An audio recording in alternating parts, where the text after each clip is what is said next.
Holy shit. That's Bruce Buffer right there. And for some reason, we can't hear Bruce Buffer. This is very You know, fuck the intro. How you doing, friends? We're here. We're live. We're the MMA-Holes. Let me get into the scene here. What the? How's it going? What's going on? Hope everyone's doing wonderful, wonderful tonight. We are live. It's a Wednesday show. You're getting no intro tonight because I don't know what the fuck just happened there. Bruce Buffer didn't want to talk. You're stuck with me. How you doing, friends? Everyone hit the like button. I want to make a shout out to our sponsors over here. Head Rush, Sheath Underwear, ESPN Plus. We got CBDX.com, Undisputed Belts. Check out the links in the description. Tonight's show, we got a great show. We have UFC Fight Week. We're going in on Dominick Cruz versus Vera. That's happening Saturday night. The Contender Series has been bonkers. Crazy stories. Nickal not getting a contract. We'll talk about that. Denied by Dana White. Sam Alvey wants to fight Jake Paul. All this crazy stuff over here. But tonight on the show, we got something special. Tonight on the show, there was a fight last week on the Contender Series, and there was a man that started off this card and got a contract. There's a man who defeated a friend of ours, and we're going to take care of that tonight. There's a man, welterweight division, be on the lookout. This man's name is Billy Goff. Welcome to the show tonight on the MMA-Holes Live. Let's go. Billy, our intro didn't play. What the hell's going on? I don't know. Bruce Buffer's talk tonight. But he had stage fright. I never thought Bruce Buffer would have stage fright. How's it going tonight, Billy? Oh, Jesus. Going pretty well. Just got back from practice. Nice, good stuff. So you're right back in the gym, huh? Yeah, they're still going. This week's a little lighter for me, and then next week it's going to be full tilt. Oh, okay, very good. Now, all right, we got a lot to talk about tonight. I made a little bit of a joke in the beginning of the show. I've been meaning to talk to you because we have a good friend of our show, the first ever professional fighter we had on like almost 6 years ago. His name is Justin Sumter. He came on the program and we hit it off. Great guy. Seen him on the regional scene. Unfortunately, he's had many chances and has fallen flat. After his fight with you, I texted him and I said, oh my God, you're like Good Luck Chuck. Every time you fight someone, they're getting a UFC contract. And here you are, Billy Goff. You took him out, becoming a double champ in CES. And I got to say this, I was bummed, but at the same time, I got to see the birth of Billy Goff. I mean, double champ in CES, then rolling into the Contender Series. How can I not be a fan of you? People are hopping on the bandwagon, man. I'm jumping right on that thing. It's crazy. I tell you what, it's got to... Go ahead. The more the merrier. It's got to be surreal. It's got to be wild. You're only 24 years old, and it seems like a whirlwind of a career here. You rattled off what? You're on a 5 or 6 win, a 6-win streak over here, and you've been finishing people. You became a double champ. Then you go into the Contender Series in a firefight. Now you got a UFC contract. Does this feel like a dream? It does. It's felt like a long time, but it also has felt like it's happened so fast. Like it does feel so surreal. Like, oh shit, I'm a UFC fighter. Like I'm signed. Eventually, I'm gonna be in the video game. I'm gonna have cards. Like it's crazy. This is what I wanted. Like this isn't everything I wanted. I have so much more to chase after this, but.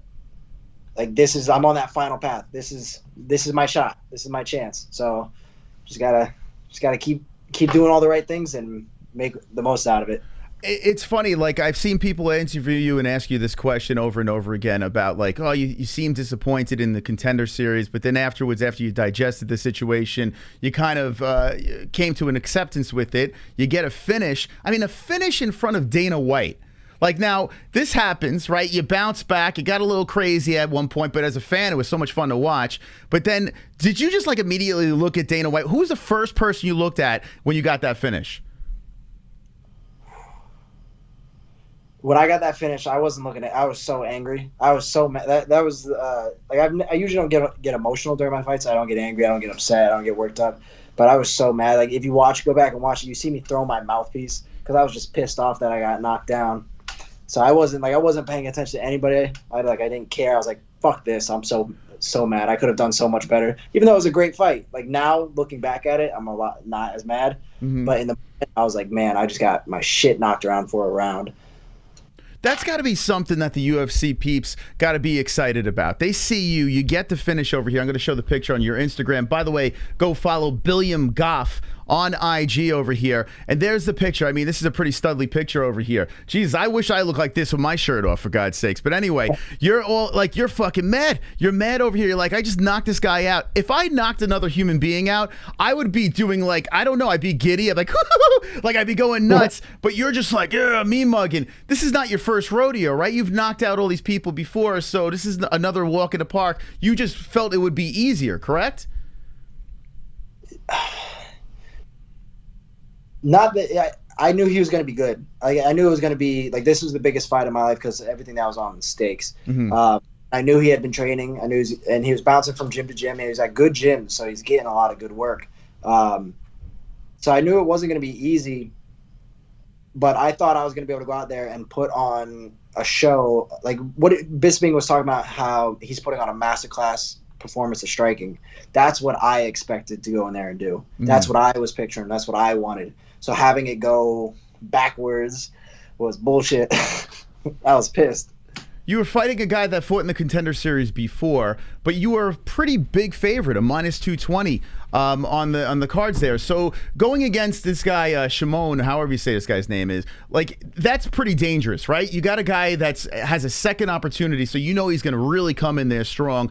Also, being an underdog in the fight against a young guy like you, I mean, it's got to be really like, okay, I really better focus on this guy. It's like a backed up animal in a corner that you're fighting over here. Was that the mindset going into this thing, or are you just like, hey, this is another head that I'm going to put on my wall? That was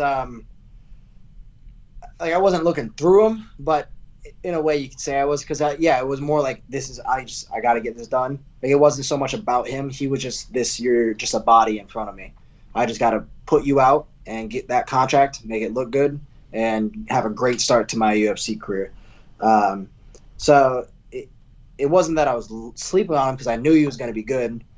And it's funny because if you watch the pre-fight interviews, he was talking about how I didn't look impressive to him, and because I didn't say it, but I felt the same way. Like, he didn't have any wars. He didn't have anything that was, all right, he's something. He's a legit fighter, because he wasn't tested going into this. He wasn't. The one time he was tested against Mike Mallet, he got put out in 40 seconds. So I was like, I didn't have much to go off of. Like, okay, this kid's gonna bring it. There you go. And the elephant in the room was the whole week before, how it was a complete mess. Like we do like a lot of live reactions to these things, and that was a rough one to get through. Dana White was like throwing a temper tantrum in the back, and then we go into this week over here, the mysterious message meeting to the fighters. I gotta know, like, so what happens? Dana White comes in there with his hands on the hips, looking at everyone sitting down, getting ready to fight. And does he start barking at you guys? What did he say to you guys?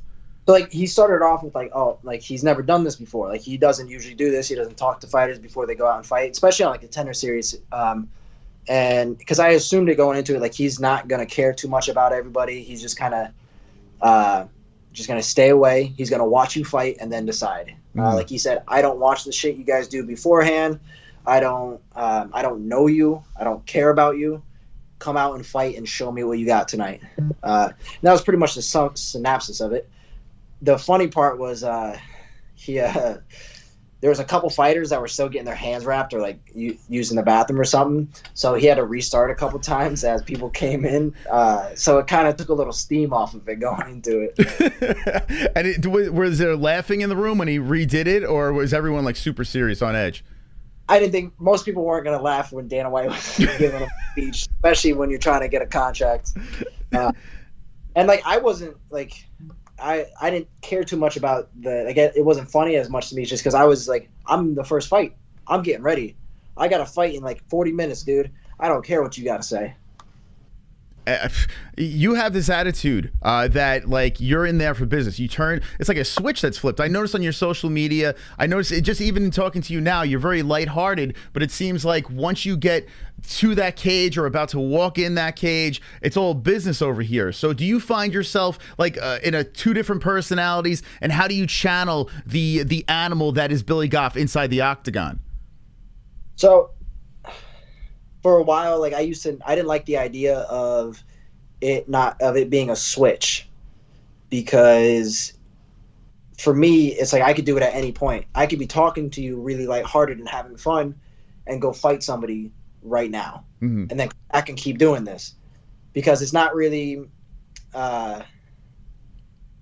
it's not so much like it's not hard to do. It's not hard to go fight someone for me. It's just go do it. That's the way I look at it.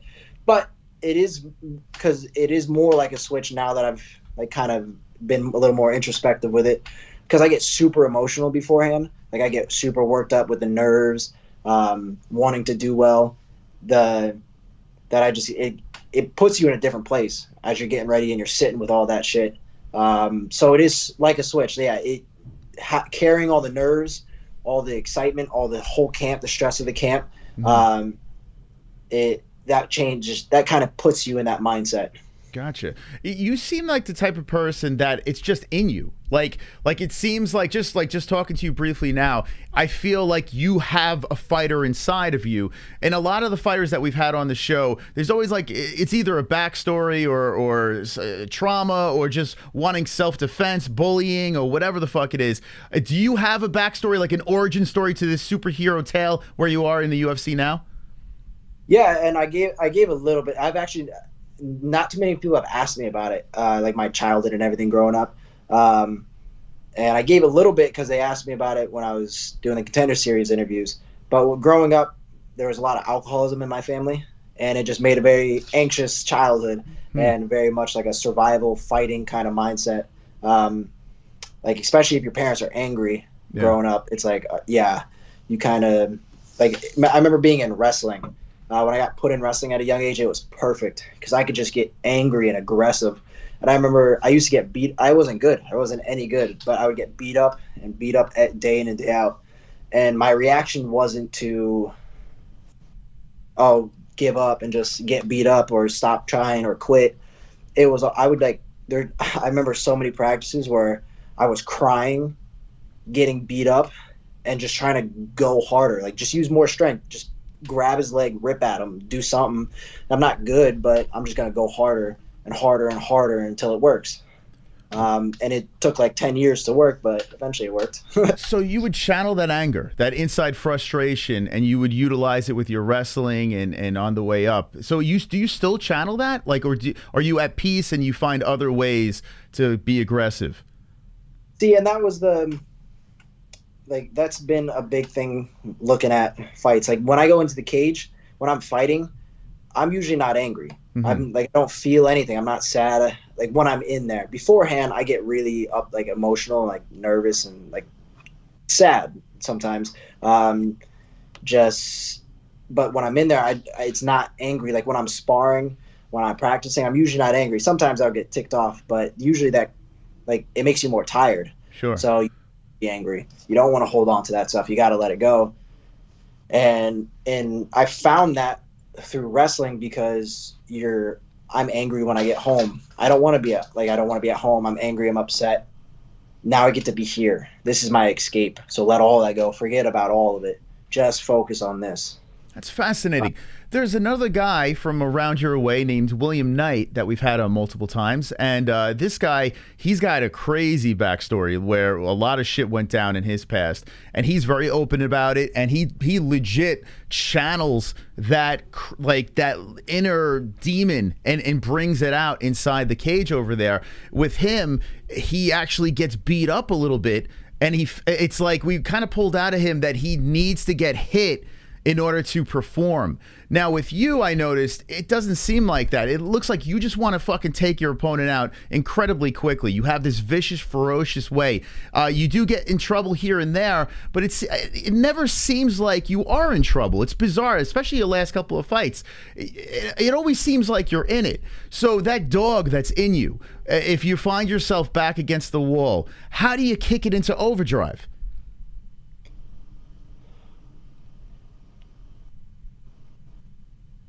See, that's that switch thing. When we're going, like we're fighting, I'm gonna fight like my back is against the wall as soon as we start. I saw somebody talk about it, I don't know his name, but like people like Jocko Willink, he talks about stuff like it. But like if we're gonna get in a fight in any type of situation, and this guy was explaining it, he would deal with violence like a certain situation on a scale. Like, all right, if this scale requires a 1, I'll give you a 1 of violence. If this is more dangerous and it's like a 5 out of 10, I'll give you a 5 out of 10. And he's in the military and everything, and he's explaining it as he became more wise. He realized that, all right, if we're at 0, I'm not going to have anything. I'm not going to be upset. I'm not going to hold anything to you. But the second you start getting violent, I'm going to go to 10. Because if I don't and you go to 10 before I do, I'm going to lose. I'm going to die. So I have to beat you, and I have to be more violent than you, quicker than you can be more violent than me. So I just treat life that way. I've never been in a street fight. I try to avoid issues. But when we fight, I'm going to fight to hurt you immediately.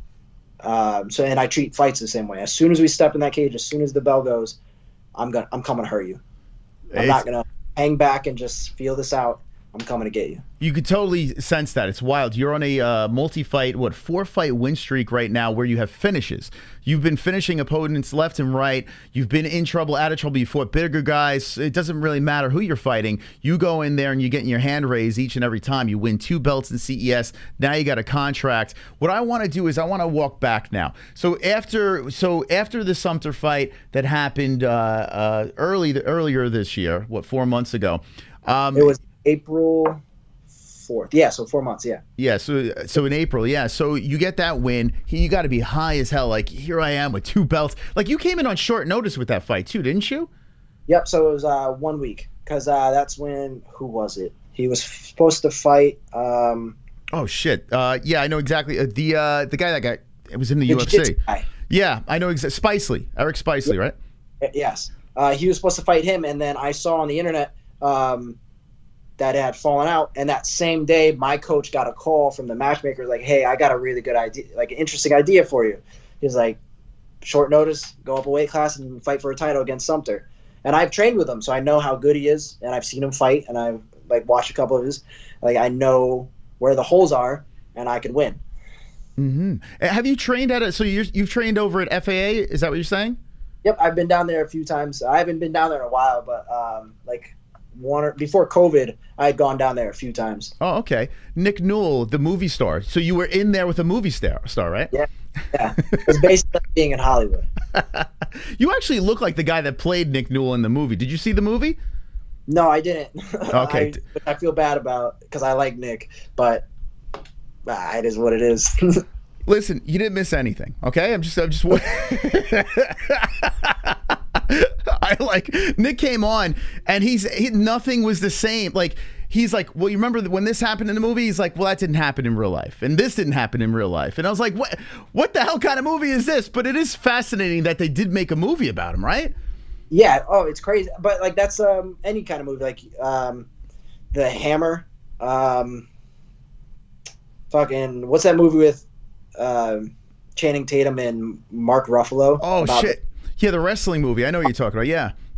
The Foxcatcher. All those movies where it's about real life, it's never that accurate. They throw shit in there all the time. Like Cinderella Man, I love that movie. I bet half of it's not true. Yeah. It's a part of Hollywood. Yeah. You gotta make it interesting. Who would play you in your movie? Oh God. Danny DeVito. Oswald Cobblepot, like the penguin, you're saying? Yeah. That would be amazing. Yeah, I would watch that movie. Oh, man. If you're just jumping in, by the way, we're live with Billy Goff. He got a massive win in the Contender Series. Got the contract. Really exciting over here. So now you get the call for the UFC, right? So you win this fight at CES. So what happens? How long did it take before you get the call, hey, I'm fighting in the Contender Series? So it didn't take. So it was all up in the air because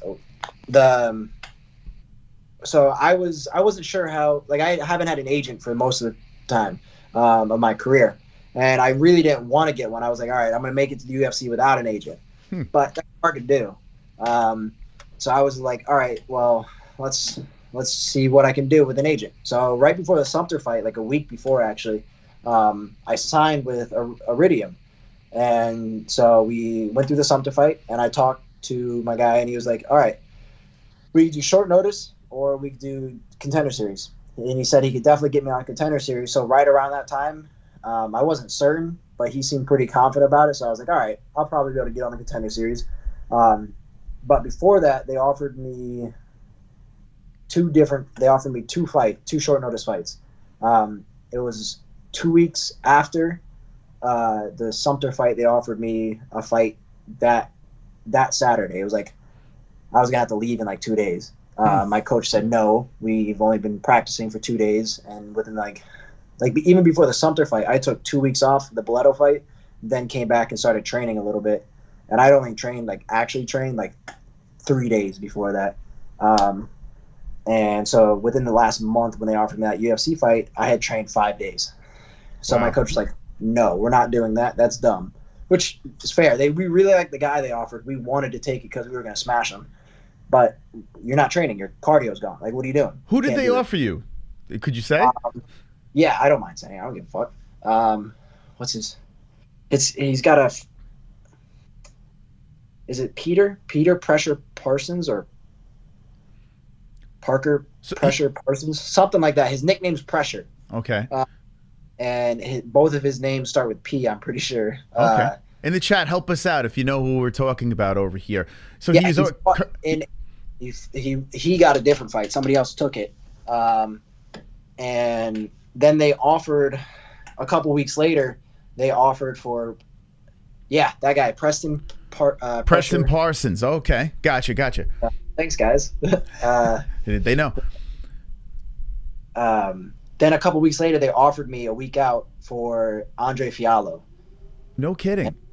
Yeah, and we wanted it as well, but he's good, and he's been fighting, and I could easily go in there and fucking wrestle fuck him and smash him. But for my first UFC fight, my coach was like, nope, we want to camp for that one. We want to outstrike him, make it more entertaining, make it look better, especially for your first UFC fight. So we were like, nope, we won't take that because we had already gotten a name. We got Shimon for the Contender Series, and my coach liked that name. He was like, yeah, we like this. That's a better opportunity than the short notice Fiallo fight. So you're like, okay. You're surrounded with the right people because Fiallo, that's crazy. Welcome to the UFC. Here's Fiallo. That's nuts. Yeah. And I would have smashed him. I know I would have. My coach knows I would have beaten him, but I would have had to go on and wrestle him because trying to walk in there striking with him without any prep time, it's not really a good idea because he hits hard. He puts people out, so it's got to be smart. Yeah. So wow, that's pretty wild. So your coach said this, not your management company. You're saying, right? No, because my management company was just giving me the options, and it's like, all right, you could take this, you could take that. And my coach makes the decision for the fight. My agent just gives me the best op. He's like, hey, these are the options. This is what I think about this one. This is what I think about this one. Okay. Then I go to my coach, and my coach is like, hey, what do you think's the best fight? And that's one thing that he's said to me a few times. He's like, listen, do you want to be a world champion one day, or do you want to be the awesome guy who everybody loves? Take short notice fights here and there. You're exciting. You're fun.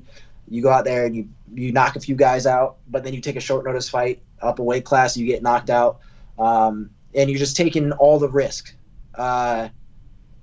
And that's not smart. you're not going to become a UFC champion that way. You might be able to, but are you going to have a long career? Probably not. So, and I told him, I was like, listen, I want to be the best in the world.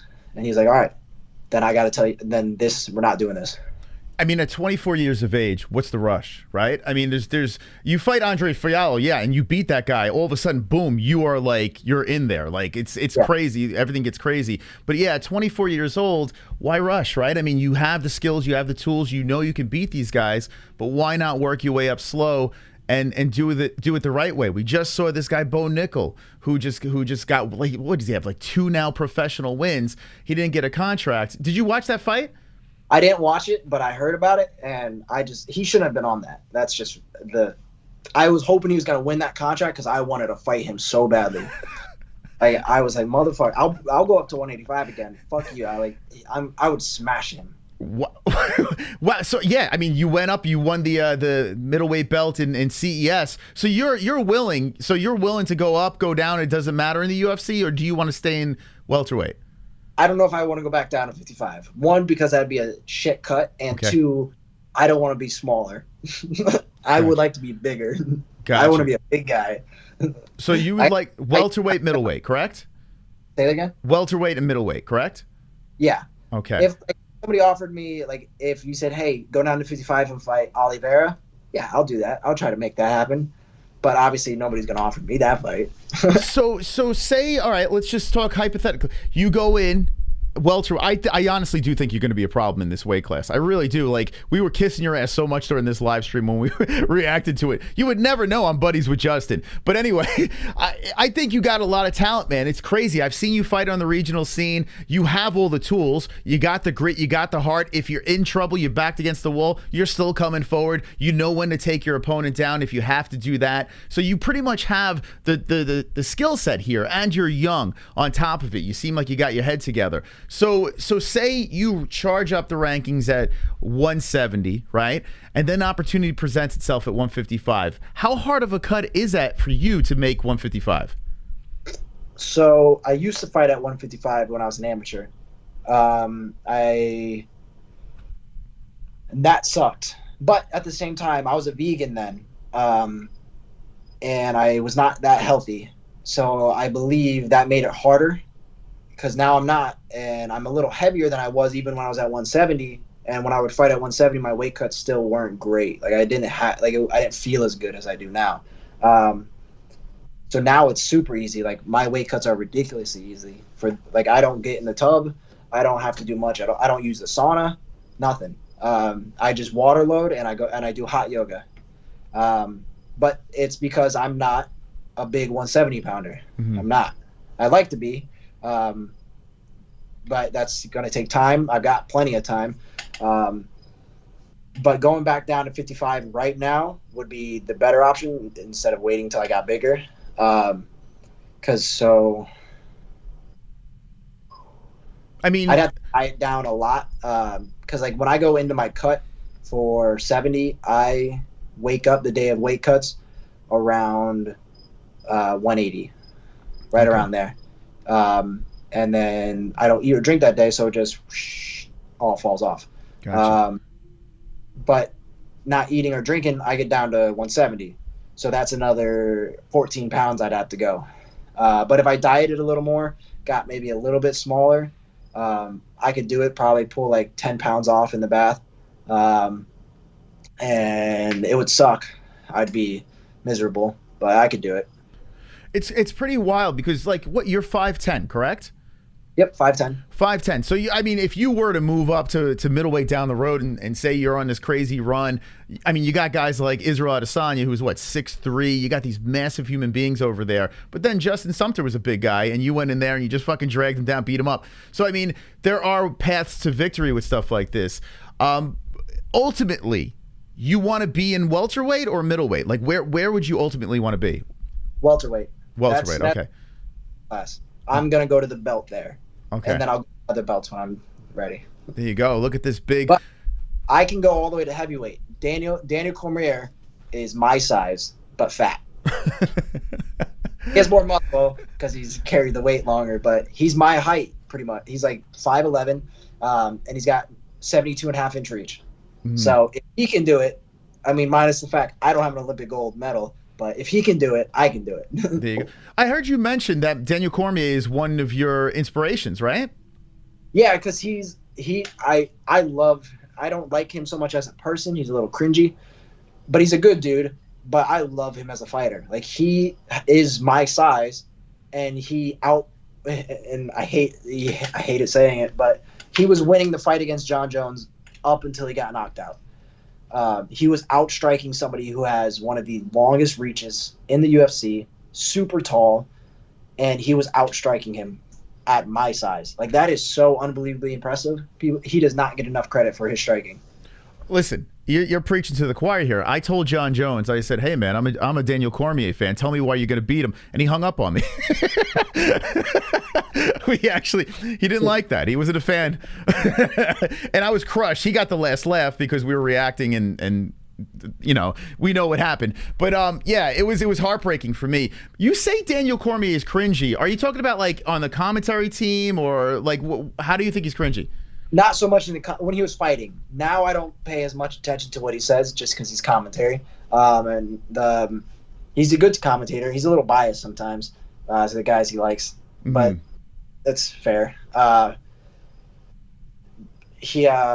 in his like the way he would try to talk shit and the way he would conduct himself with like, especially when John Jones was getting all heated and everything was building up, he was just like, come on, dude, just relax. You're not that guy. You're not the guy to talk shit and get all uppity about it. Let him be that. Just be who you are, be respectful, and be relaxed. Obviously, there's a point where he takes it over the top, and it's like, all right, you got to do something. But there's a way to go about it, and the way he went about it was just awkward. It's like, you're not used. It's funny you say that. We went to, I think it was 196, UFC 196, and they had a press conference with John Jones and Cormier. They threw that in the mix.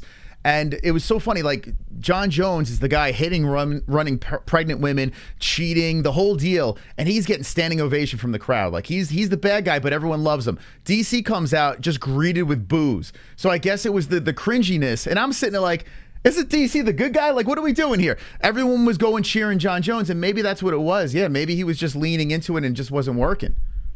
In a way, I'm sure that was it, but that takes we look at the cringiness and we're like, all right, that's not great, but we can still like DC because we're rational people.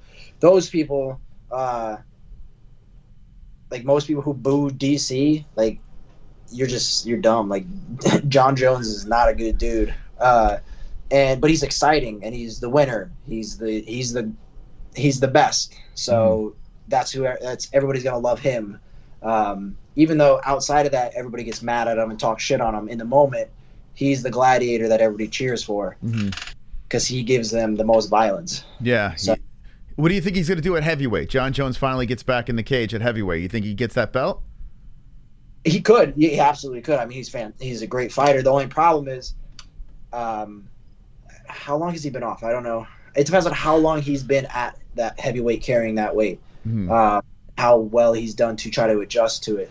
Because Stipe Miocic, Francis Ngannou, even DC, they've been carrying that weight for a long time. John Jones was skinny at light heavyweight. Not really skinny, but he wasn't huge until he started doing juice.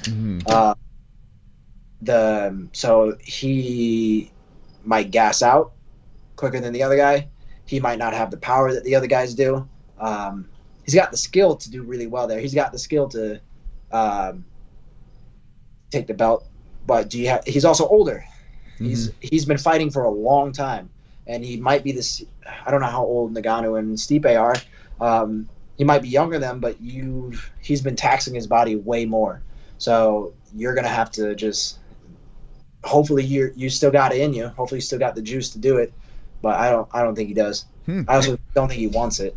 Interesting, very interesting. I heard he's back with Greg Jackson training in like the dark shadows somewhere, but he's always scary, right? I mean, no matter what, he's interesting. Whether you love him or you hate him, he's definitely an interesting character.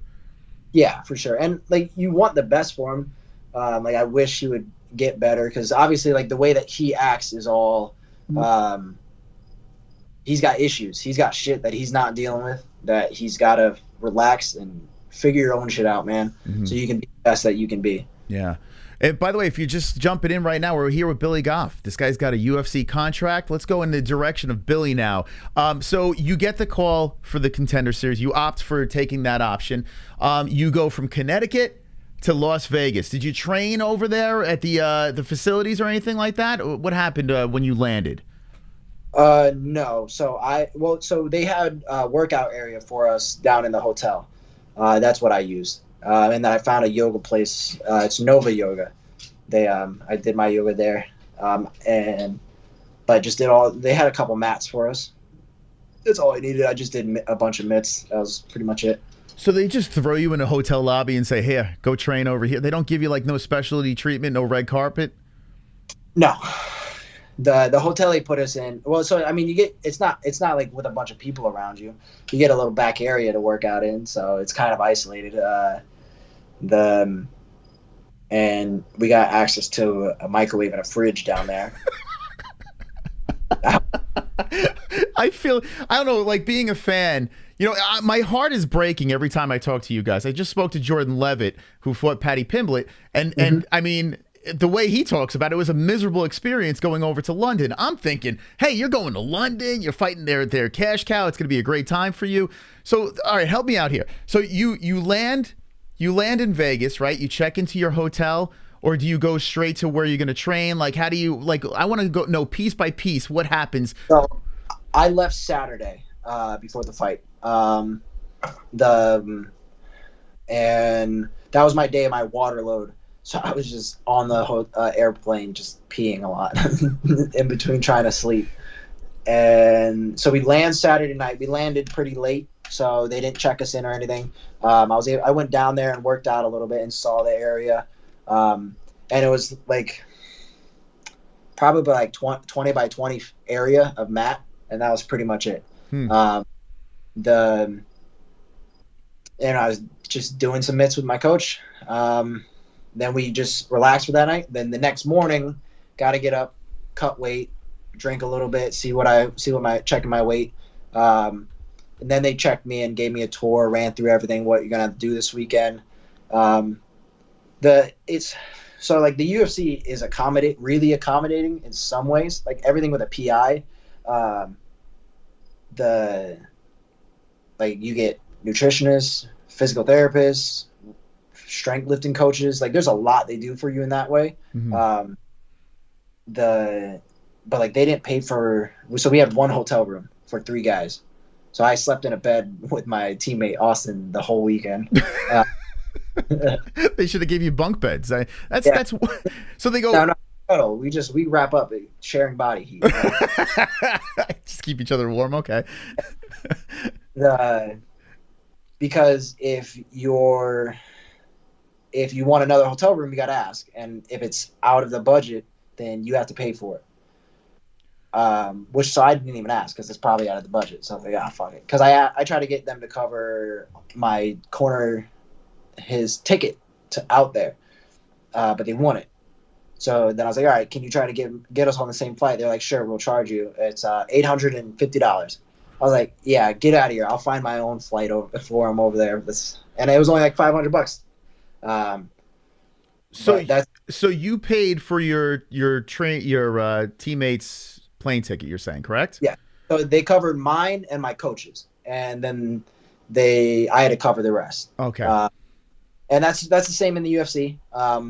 The only difference in the UFC is you're allowed to have another corner, so you're allowed to have 3 corners. But that's just another flight I got to cover. Gotcha. Okay. So, all right. So you guys fly over there. So now are you expecting, okay, we're going to have multiple rooms, or did they say, hey, you're only getting 1 room before you even flew out? Before we flew out, when I was emailing, the email said, hey, this is your itinerary for your room. Okay. In that email, it says, hey, if you want another room, you need to request it by this date, and we'll let you know whether or not if it's out of your budget, you have to pay for it. Okay. Then I was like, I'm not even going to bother. We'll just sleep in the same bed. Yeah, you don't want to overstep your boundaries, right? Here you are trying to get a contract. It's right. You don't want to ruffle any feathers. I just assumed that they weren't that the money wouldn't be there because they weren't paying for the ticket. Why would they pay for the hotel room? So I was like, whatever. Does that leave a bad taste in your mouth? Like, you're like, hey man, like this is the big dance. Like people go to the NBA, the NFL, the whole deal. I'm sure they're getting treated like royalty. And I understand you're on the ground floor, but still, I mean, this is like the Contender series, right? So it's the Tuesday night show, ESPN Plus, the whole deal. You know, you got the big lights over there, the Apex. Is it shocking that like this is how they handle things, or are you like, it's just a business? Is how this is? It is what it is. It's not shocking because, like, that's what everybody talks about. Everybody talks about the UFC not really giving as much money to the fighters and not putting as much into the fighters. So it's not really shocking, but it is like, come on, dude. You're a multi-billion-dollar company. You can't spot an $800 plane ticket. Like, you don't have to, like, even if you're not going to pay everybody more because you don't have, like, I don't know how much money they're bringing in, how much how much revenue they're actually bringing in that they have available to give to the fighters. I don't know. I've never done the math. Other people talk about like, oh, they only make this much a percentage when there's so much more they could be making compared to other sports like the NFL. The players make them like a very large majority of the income. Yeah. But the NFL has also been around for I don't know how many years, but probably over 100. I don't know exactly. Yeah, UFC's still in its infancy stages, if you really think about it. Yeah, like MMA is like this is the first time it's been really big. Like it blew up when it got famous, but it's had its peaks. Like when it was first coming out, it wasn't famous, and a ton of people didn't know about it. And the people who, if you knew about it, you didn't like it. You thought it was crazy. People who do that are dumb and like animals. And even now, people say that. Tons of people still think MMA is for savages and it shouldn't be a sport. So it's still growing, and that's just a matter of all it's going to take is one day someone's going to compete with the UFC, and that's going to drive up the pay for the fighters. Sure. Because if they don't pay enough, this guy will. You know, I want to sidetrack for a second. Do you have family members that think of you as the animal since you're the cage fighter of the family? I mean, you're the professional UFC fighter. Like, here's Billy. That guy punches people for a living. Like, do you have like family members that act like that? No, not to me. I'm sure there are people within my life who look at me that way, but no, not directly to me. And parents now. I know you said there was a little rough thing in the past. Are your parents still together, or is everything good? No, I split up with my parents split when I was 17. My mom, my sister, and I went and stayed in my friend's basement for a few months, and my dad stayed with himself. So now I don't really talk to my dad. He's lived somewhere else. I tried to in the past, still would. Like I don't have any hard feelings and stuff. It's the way. Wow. So I mean, well, this is kind of, you get the last laugh. You're in the UFC, so like, hop, pop. Would you ever reconcile though? Like now, like, you know, you're a man now and things at times have passed, or is it just like you just can't look, you know, you can't put aside what happened in the past? So I say, like, I'm not mad at him. Like when I get emotional about it and I think about it, my biggest thing is like, because the last time I talked to him was when I was 19. And when I saw him, he usually like when alcoholism takes you, you get angrier, you get a little more upset, you start reflecting on the past too much. And watching it, like I'm not mad at him, not hurt. I wish he could forget everything about me, forget about your whole life, and just go be happy. Just find peace. That's like picturing someone that you love just sitting and suffering through that. It hurts. Like it just sucks to think about. And I would absolutely reconcile it. Like, it's just, you can't give too much. Like, especially somebody who goes down that path of addiction, you can't give them too much because at some point you're going to start taking away from yourself, and you can't do that. So, I mean, alcoholism is just, it's brutal, man. I feel for you. I really do feel for you. Yeah, I know people personally that's gone through stuff like this. It's incredibly difficult. So you're saying he's still got them demons, right? I don't know. I haven't talked to him. I have a family down there, and it seems at times he's doing better. Okay. And I know that he watches my fights. They say that he talks about me all the time. So I know, like, and that's the thing is like he's always loved me, and he still does. So proud of me. But like that's the biggest thing is like I just like I want to feel that pride. So I think he's doing better. I hope he's doing better. Yeah. Wow. And your mother now. So you're still close with your mother though. Everything's going well with her. Yeah. So she's been sober for a few years now. She's got her own place. She bought her own car. She's the best one in the area too. She works at a rehab place for people with mental health issues, and she does a fantastic job. Like she is, she's like people. They have certain like mental health issues, so like they get super worked up, and like they'll like big dudes will storm and run at her, and they don't like they've never done anything, but it's scary, especially for she's older, she's small.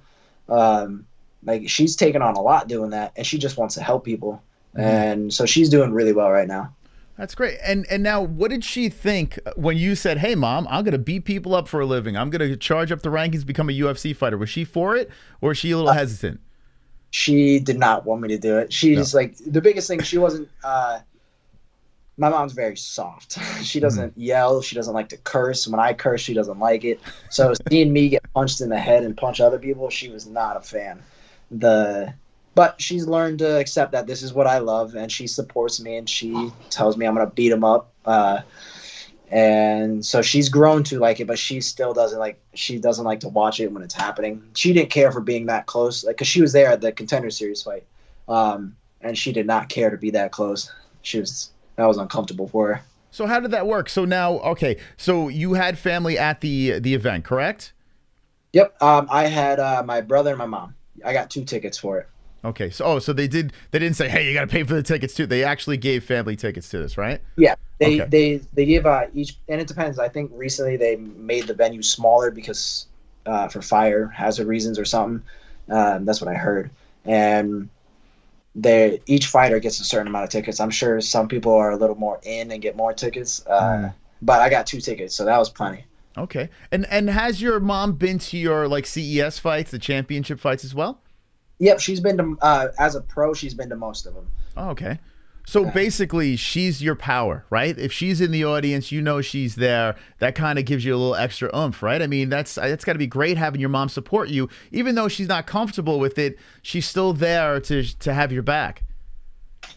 Yeah, so people in the audience, like when she's there, I don't picture the audience. Like even when like having fans there, having people there, it doesn't matter because nobody's there. I'm there. I'm paying attention to my coach, and I'm paying attention to the guy I'm fighting. Okay. That's it. Everything else is just white noise. But it brings me a lot of comfort knowing that no matter what happens, your mom loves you. Yeah. Be the world to my mom. No matter what happens here, I'm going to be able to go home and my mom's going to love me just as much. So what is it like? So you're in the back now. You're warming up. You're getting ready for this thing. I mean, your heart's got to be beating out of your chest. Did you take like 4 shits? Like, what did you do? Did you masturbate the night before? Like, what did you do to loosen the edge here? Getting ready to fight in front of Dana White. So, it's hard to eat that day. Like, I remember all I had that morning was some avocado toast with eggs on it. And the biggest, like, it's so hard because, like, usually like, when you get a little nervous, you get a little anxious, you try to distract yourself. Like, all right, just don't think about it. Try to do something and distract yourself.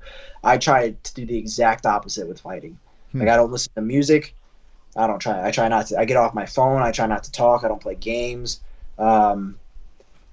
It's something about when you're trying to run away from it and it's so big, it makes it worse.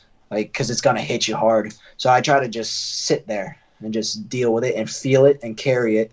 And eventually, it usually happens, this time around it wasn't as much, but usually it's gone before I even get in the cage.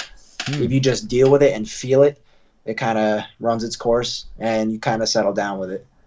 So the door's open, you walk out, you mean mugging the whole deal, the cameras are there, the lights, you completely are not paying attention to the crowd, you're focused on the cage. Like, how was that walkout?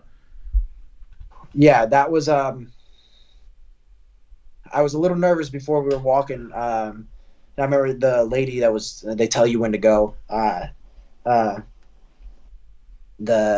They're like, all right, you're about to be on live TV while I'm sitting there walking. Then like, all right, it's off. You're going to be walking in 10, 9. They can't give you a countdown.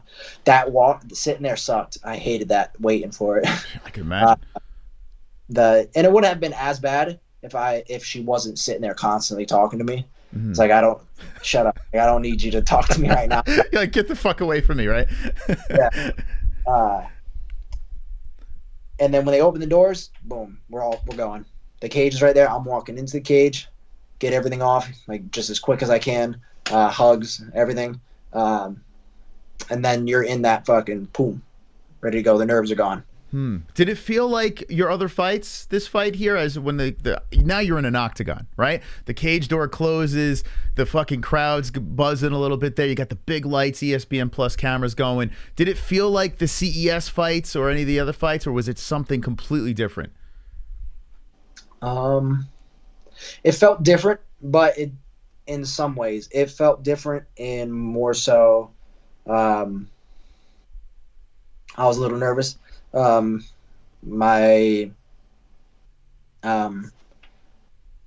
was a little more nervous this time around, and it lasted a little longer. It felt different that way. That could have been a whole lot of things mixed into it. This was the first time I flew for a fight too. And I had staff the whole week before the fight. So that sucked. So there was a lot going into it that was just kind of like so many different angles. And usually it doesn't throw me off, but I think it made me a little more nervous. But once I get in there, it's all the same. There's like, it's just we're fighting. So you said you had staff on? Wait, come on. Hold on. Yeah. Holy shit! So wait, while you were fighting, you had that staph infection? So it was dead. It was dead by the time I fought. Okay. Because I got it. Probably realized I had it Monday or so, maybe Sunday, right around close to the previous weekend. And I immediately went to walk-in and got antibiotics and a cream for it, and it was gone in a few days. And then I was just using like Clearasil to dry it out. Nobody noticed. Nobody said anything. You must have been like, are you kidding me? I'm fighting in front of Dana White. I got fucking staph infection. Like that was that. So that was in the back of your head when you were in the cage and stuff like. Was that just like one of the extra things like stressing you out? Not so much. Like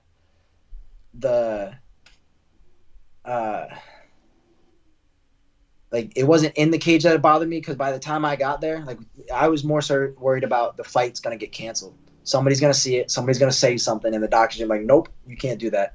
I didn't tell anybody, so they have no idea. I could show them my prescriptions, but it's like, all right, did you actually take these? Is that actually? I would assume most doctors would see it and like, all right, it looks dead. You're fine. Go ahead. But that was in the back of my mind before weigh-ins. The whole weekend was like, all right, is this gonna happen? I was trying not to think about it, but it was there. I was like, damn, I really hope this fight doesn't get canceled because of this. Oh my God, that's crazy. That's crazy. So you just like hush. I mean, we've seen fighters like Kevin Lee had that staph infection going on, and it was bizarre. It was so distracting watching. I think when he fought Tony Ferguson, it was like just right there, front and center, and it's like, what? How did that happen? But I guess things get past the doctors, and if your doctors told you it's not contagious or anything like that, it's just basically a scar now, or? So I don't know if it's gonna scar. I don't think it will. It looks like it's going away, but we'll see. Just add it to the list of craziness of that week. Yeah, it was. I was really annoyed that I had it, because when I was taking the medicine, and I don't know if it was the medicine, my own head doing it, or what, but like I didn't feel great. I was also cutting weight. Like it just didn't feel great to.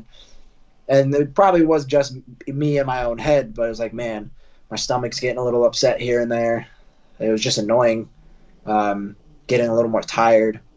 So I don't know if it was the because I taking antibiotics, it's strong shit. Yeah.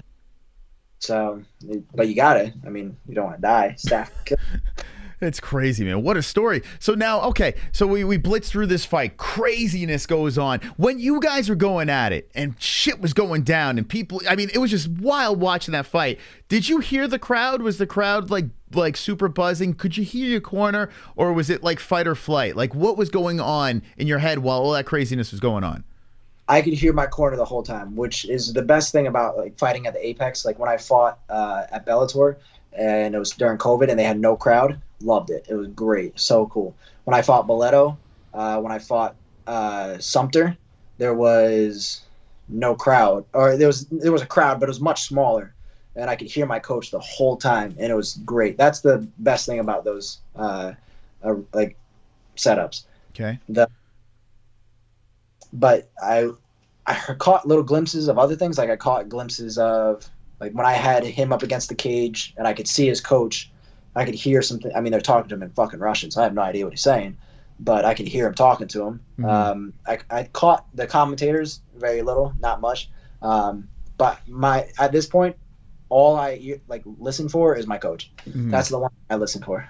And were they yelling? So what were they yelling? Were they yelling, "Take him down," or like what was going on? And were you like, "Hey, I gotta take this motherfucker down"? Like what was going on there? So my coach wanted me to push him to the cage and take him down. The biggest reason for that was because I was hurt. He hit me and I wasn't doing that well. I was still a little catching myself. So he was like, push him to the cage, get him to the cage, take him down, give yourself a second. Pump, and I remember him telling me, pump your jab, pump your jab, pump your jab, hands up, circling. So that was the biggest thing with this fight. Coming out, I wasn't circling enough. You got to circle towards that backhand, cut off the power, and it sets up your angles and everything. And I just wasn't doing it. I was getting there, and I've done it before in fights, mm-hmm. So it's something that I've got to really harp on and fix. Is I get there and then I'll stand in front of them, and now you can pick a shot. Now you can your angles. Now you can set up what you want to do. It gives them a little too much room to dictate what we're doing. Interesting. And I know someone in the chat, Gage Welter, says hearing the corner the whole time, Coach Dexter, don't stop throwing elbows. That was going on? Yeah, so I'm sorry, got a call. Whoops. I'm an elbow fighter. When everything I strike to get to elbows. Okay. I hit shots I take people down to get to elbows. I don't give a shit about submissions. Everything is to get to elbows so I can crack people and put them out. So that's what we go for. And that when I was doing it, like when I was watching it, if you watch the finishing sequence, he called for elbows a few times, and I threw a couple, but I missed some too. My range wasn't as good with them this time around. And how hurt were you in that fight? You said he did catch you. How hurt were you? I was there. Like I remember when I got put down. Part of it too was I was leaning into it, mm-hmm. and I was on one foot when he hit me, because I was throwing a kick. I was throwing a kick as he threw a kick. We were open book, and he just boom. And my hand wasn't up. When I was throwing the kick, you kind of like swing into it, mm-hmm. hit one of your hand by, and instead of going here, I went here, and caught me. And I remember hitting the ground and him coming on top of me, hitting me. And I wasn't so much thinking as I was reacting in the situation, but I remember when I went through and I rolled and I was trying to like go for a heel hook and grab his leg, I had like a moment of deja vu there. It was funny. It was so weird during the fight. I was like, I've thought of this sequence before. I remember going through and going under for a leg lock after getting hit. But I wasn't too hurt. I was still there. I think I was frustrated because I got hit and I was pissed off. And I was and I was a little off because shit, you just rocked me. All right, let's catch ourselves. And then as you watch goes on, even just within the next few minutes, I started getting better, started getting my rhythm a little bit more, started relaxing, staying at my range. And It was almost like a video game. It was almost like basically you're like, oh shit, it starts. It's time to use the specialty moves. Like you got hit, you got hurt, you shaked it off, and then it was like there was that switch. Like I don't know, something happened. As a fan, just watching it, it seemed like, oh, he's coming now. Like now there's trouble. He just woke the beast, you know. And it felt like that's just watching that. That's what happened there. So all of a sudden, boom, you start getting the takedowns, you setting up the elbows, the whole deal. Once you got him down, though, did you say, okay, it's my fight now? When did you realize, okay, I got you? So there was there's a point where when I took him down, I was still a little not fully there. You can see it when I'm kind of moving around. I didn't fully have my balance. Mm-hmm. And I wasn't doing there's a lot, I could have kept him down if I wanted to, but I wasn't moving. I wasn't advancing as much as I should. When he stood up and I had him against the cage, I wasn't doing enough to work for my elbows, work on the clinch, come out. There's a point when you watch it that he throws a jab and I pop it and I kind of hit it forward. I think right around that point, because I was keeping my hands up nice and tight and I was moving well, that's when I was back to it fully. And there's the first punch that I really like. I go back and watch it a few times. I slipped a jab or two. I forget. I think he might have been southpaw, but I slipped the punch and paused there for a second and then threw an uppercut and caught him. And it just looks clean. And that's when things started changing. There you go. So here we go. So the fight finishes. You get your hand raised. When your hand was raised, did you think, I got this contract? Was that going through your mind, or was we did notice the disappointment that you had when you went into the post-fight interview, the whole deal? But did you say, regardless, I got this contract, or were you worried? I wasn't even thinking about the contract, honestly. I was just pissed off. I was upset. And because I wasn't, I mean, I got the finish in the first round, so it wasn't like it's like, all right, this is what he wanted. This is exciting. And even after the fight, when the other fights were happening, people have asked me like, oh, there's so many other good fights. Like, were you worried that you weren't going to get a contract? I was like, no. Because the thing is, like, even though he says he doesn't watch people, there's other people who do watch us. And they probably tell him, like, hey, this kid's got this kind of potential. They give him a rundown probably as he's watching. Maybe not. But any of the guys who watch me, any of the matchmakers, they know I've got potential to be something. And I know I've got, out of all the people on that card, I believe I'm going to be the best in the world. I don't think these guys are. So I wasn't too worried about it. And what does Laura Sanko smell like? It's funny. I can't smell that well. I got COVID like a year ago.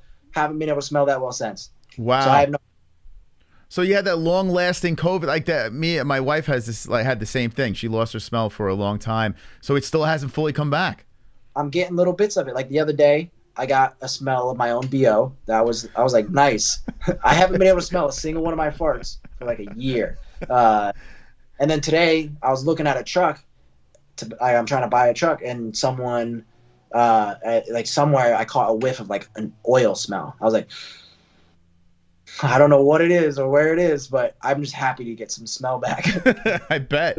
And speaking of happy, the look on your face, and I'm going to put this up over here, when you finally held that UFC microphone in your hand and it was like a little bit of fumbling, you didn't know where to talk into the thing. It was like this nice, pure moment here. Like we could always look back at this moment when you become this champion, this superstar down the road and say, this is when it all started. What did it feel like holding that UFC microphone and then answering the questions with the media members out there? It was so surreal. It was like, dude, this is like, it's not everything that I dream of. Like, it's not the end goal, but like I just got on the path to that goal. Like before this, I've been working to put myself in the position to go fight and become the best. And up until now, it's all been like, hey, I might get the call here, I might get the call then. You never know.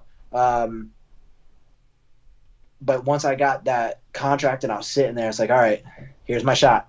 I'm here. I got to make the most out of it. And it was just so crazy. And like, I was just unbelievably happy to be in that, just there. It had to be something else, right? You're sitting there, you just get a big finish, you get a contract, you're looking out, there's media members asking you questions, you're talking to Laura Sanko. Did the boss come up to you after the fight? So I talked to him a little bit when he gave me the contract, and then that was it. I talked to Michael Bisping, like he came in the back and talked to a couple fighters. I talked to him, and then that was it. I got out of there and I went and got some baked goods. Very nice. And Michael Bisping's eye, did you just focus in on the dead eye, or did you just like, oh, this is cool, this is Michael Bisping? I am upset that I didn't take the opportunity. I didn't even think about that. I'm sad that I didn't take the opportunity. Try to grab his eye. No? Yeah. Just scoop it out of his socket. No. Yeah, that would have been weird, right? If you would have pulled his eye out, that probably would have ended well. I would have paid him for that eye. But hey, I'll give you $100 for that eye. Yeah, Michael Bisping's something else, man. Some characters. So that's got to be cool, right? It's got to be surreal, right? You're talking to Michael Bisping, Laura Sanko, the big lights, the contract. What a night. You got some edibles afterward, you said? Yeah, some baked goods. Some I went and got, even though it wasn't as good as it looked. In the hotel there was this bakery that was 24 hours, which was nice. But I went down. I gambled a little bit with my my brother and my teammate Austin. We just kind of hung out. Then we got Chick-fil-A, which was nice. Before when I was cutting weight, my coach and Austin were eating Chick-fil-A in front of me, and then tell me how salty it was and how delicious. It was fucking terrible. So what we're gonna do after the fight? I'm getting Chick-fil-A. It's bad enough you got to share a bed with these guys, and they're dragging you through all that. So these guys like to bust chops. Oh yeah, constantly. It builds character. It makes you tougher. It's got to lighten the mood, right? I mean, you're literally getting into a fight, right? So it's good to have people around you with a sense of humor to bust chops and drag you along the way, right? A little distracting. Yeah, that's the biggest thing. Like if I'm gonna distract myself with anything when I'm all nervous and worked up, is talk to somebody that I like. Talk to my coach. Talk to my teammates, and just talk. And like, because when you talk, you're kind of getting that pent up energy out. Sure. And that. No, go ahead. I just said that feels good. I didn't have that on top of that. Gotcha. Well, listen, Billy, man, this has been some fascinating story. And do you have a girlfriend or anything like that? Do you have a wife? What's going on? I do have a girlfriend. Her name's Caitlin. She's coming over right now, actually. She called me during this. Oh, okay. Oh, my God. So Caitlin, yeah, we're more important than Caitlin right now. No, not really. But Caitlin, so how long have you guys been dating? We've been together for about a year now. Okay. So are you a little worried? You know, here you are, a UFC fighter. You're like, oh, maybe I should have waited to have a girlfriend. Like, now I'm going to be a big superstar. Like, what's going on? No, it's probably a good thing. It's going to keep my head straight. It's like, I'm not going to be running around and making dumb decisions. I tell you what, some of the fighters that we've spoken to on this show, the people that have the best heads on their shoulders and had the most successful careers have a strong wife or girlfriend next to them by their side along the way with the weight cuts, the training, the whole deal. And it sounds like you might have a good woman here. Yeah, we just got to give her some time and find out. She's with me so far. She's wonderful. And did she didn't fly to the event then? No, because there was a possibility that I could have gotten an extra ticket, and I was gonna bring her. Mm-hmm. But the 2 tickets, I had to give it to my mom and brother.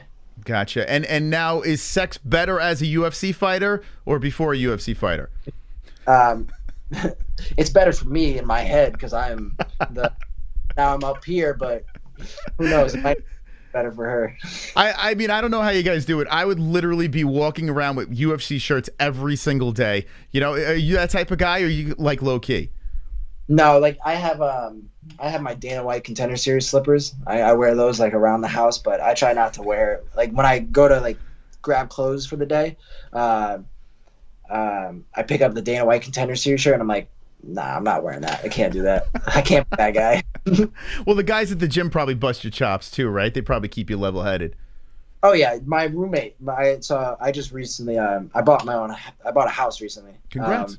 And my teammate Jake lives with me, and he always says like too many people are fucking inflating your ego. He's like, I gotta knock you down a peg. So he's always talking shit. He's always telling me he's bigger than me. I look small. That's going to be great. Now, when you become a UFC champion, it's going to be a little difficult to knock you down a peg, right? You'll get the last laugh. Yeah, he'll still find a way. He'll figure it out. That's great. And you did. So are you working another job now, or is this full time? So I am currently, I work at a company called Electric Boat. They build submarines for the Navy. And I do that full time outside of this. But I'm hoping to leave that by the end of the year. Wow. And how many fights of a contract do you have with the UFC now? 4. Okay, 4-fight contract. Now, I've heard through some other fighters in the UFC, they call it like the dreaded I mean, you get your foot in the door, but you're kind of stuck now with these 4 fights and the pay that they're going to be giving you. What's the plan here? You're going to knock out these contracts and then get this massive, big UFC contract, or like what is the plan? Or are you going to just use this platform to market yourself and become this big Sean O'Malley superstar? Where's Billy Goff going with this thing? So that's the biggest thing with going slow. Because like a lot of my career so far has been rushed. I've done a lot at being 24. So my coach was like, "Hey, slow down. Let's take the smart route now and just build up like Sean O'Malley. Like he took the right fights, got a nice highlight reel going, and now he's worth a lot of money. Mm-hmm. And that's what I want to do. Like hit the first few fights, do a good job, renegotiate. Because I've been told that even though you're locked in at 4 fights, if you're doing well and they like you, you can renegotiate at some point. So we just take the first fight, second fight, see how it goes. And if I got to go slow to build up the paycheck that I deserve, I will. Well, working with Iridium, you're in the right hands. I mean, they have some amazing fighters on their roster over there. So it's got to be great to be with that team, and I'm sure they're going to put you in the right position. Yeah, they're doing a good job with me so far. Awesome. All right, I want to play a couple alerts, then we'll let you go. I appreciate you spending some time with us. If you don't mind, you have a second over here. We got a couple of members coming in. Thank you for membering up. D-Rest gifted 5 members. Do you have a YouTube channel? I have a YouTube account that I have never posted. Thank you. I'm terrible with like making content, but I'm gonna start. I'm trying to get better at it. I've got a guy who's coming in now who's gonna start taking photos and videos of everything. And now we're gonna start I want to do like vlogging, because a lot of other fighters do that, and that seems to gain a lot of traction. And people like to see like, oh, what do you eat when you're cutting weight? What do you do this and that? And like, what are your workouts like? So I'm trying to do a little more of that. So no. Short answer is no. I don't have a YouTube channel yet. Okay, but you have plans. Do you do gaming or any of that stuff? Or you like to do any of that crazy stuff on the side? You know, Fall Guys. Yes. Yeah, I love playing Fall Guys. I got my first win. I've been playing it for over a year. I got my first win the other day. I can't get a win. I'm terrible at that. How did it feel to get a win in Fall Guys? Yeah, I got a win. It was in that. Do you know the one where there's the two rollers? They'll roll, and you got to stay up while the levels rising up. Mm-hmm. The last one standing wins. And I only made it because the water, the whatever the liquid is, it's like pink, came all the way up, and I just jumped and dived, and the 2 other guys that were sitting there just I just barely won. But there you go. Listen, if you never do anything ever again, at least you know you won in Fall Guys, right? Yeah, it's my life's complete now. I don't know if I'm going to top that. There you go. We got a donation here from Billy is on my young prospect list. This is Silverback Orangutan. He says Billy's on my young prospect list. What do you feel about that? Good. That's a smart man there. There you go. You're on my prospect list, too. I think you're going to do some good work at welterweight. We got another thing coming in over here. Super chat. It's from Jason. Billy Goff, the next Marvel hero / villain. Billy, Nice. the next Marvel hero / villain. Would you be in a Marvel movie? Oh, absolutely. I would love to. Like growing up, there's 2 people that I would love to play. Is Wolverine and who is it? It's Wolverine. Why can't I think of it? Wolverine and Tarzan. Those 2 would be. I just love those movies as kids. And so yeah, I would absolutely be in a Marvel movie. They're calling you the Punisher in the chat. I've seen it a couple of times. What do you think about the Punisher? For a nickname? Yeah. You guys can call me that, but I'm not doing a nickname. Yeah, I was gonna ask. I noticed there's no nicknames. So what's that about? It's just so many of them. It's like my coach never did one. My teammates don't have them. It just didn't feel like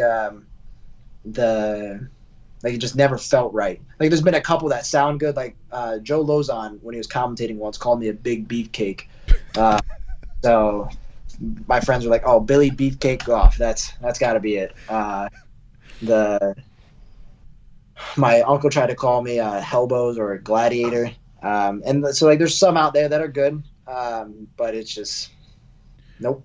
There's some suggestions in the chat. Billy Girth Goff. Would you do that? That's not bad. I'll take that. That's flattering. Could you imagine Bruce Buffer yelling that? Billy Girth Goff. I mean, that'd be something else. That would be. I think. I wonder if they would let me. It's not like a vulgar word. It's a vulgar idea. You don't. It depends on what I'm talking about. The girth of my neck. You don't know. I think it's fair. I don't see how they could block that. I would love to hear Bruce yell that. Are you excited about Bruce Buffer yelling your name? Yeah, I am gonna, and I think like usually like I don't focus on anything else, during the fight, but when that happens, I think I'm gonna be like, all right, it's gonna pull my attention away a little bit. That's gonna be cool. I'm so sorry. There's someone in the chat that said this is quite the nickname, Billy Jerk Goff. Have you?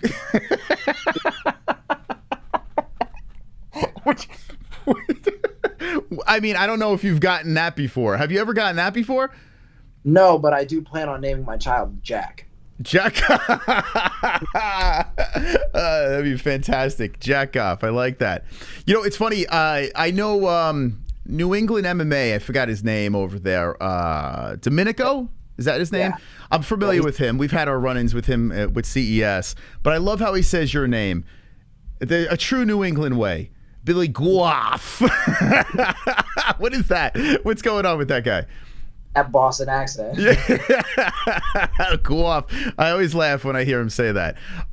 Hey, Billy, listen, I've had a blast talking to you over here. I appreciate you taking a little extra long time with us. And when are you looking to get back in the cage? Oh, definitely. I want to fight before the end of the year. It depends on what's available, so it's not a guarantee because people get on cards, people want to get booked up. But I asked my agent, I was like, hey, what's the chances of us fighting by the end of the year? He was like, pretty good. So I see myself in that cage before the end of the year. Awesome. There's a UFC card November 12th at Madison Square Garden, and that's pretty close to home, so that'd be a nice one to jump on. Oh my God, could you imagine your first real like UFC fight, the Garden? Like you'd be down for that? Oh yeah, 100%. I would jump in a main event fight tomorrow. Like I'm willing to. That's why my coach is like a huge factor, is because I would take the biggest risk tomorrow if I had to. Mm. Because I want to fight and I want to be the best in the world, and I'm willing to step up to any challenge.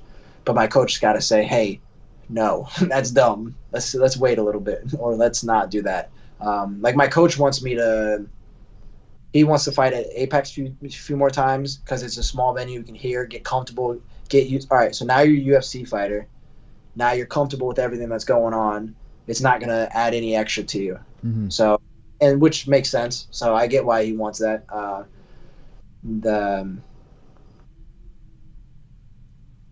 But at the same time, there's got to be. I want to fight before the end of the year. If there's not another fight coming up for in the Apex, then it's like, shit, what are we gonna do?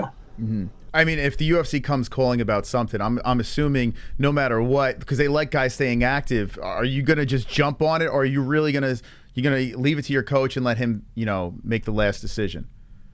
Yeah. So there's certain, like, I'm gonna say yes no matter who they offer. Mm-hmm.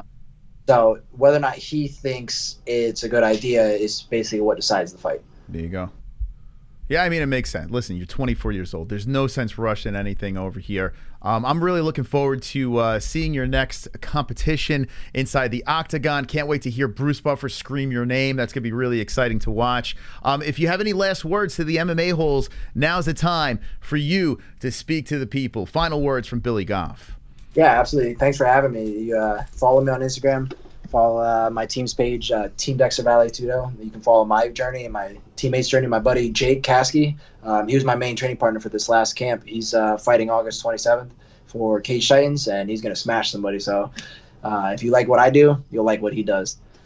There you go. Billy, hey, man, it was a pleasure. Yeah, I love these guys in the comments. These are fucking hilarious. They're fucking assholes. But I love them. You know, they show up every time we live, so they're good people. Dylan Danis sucks.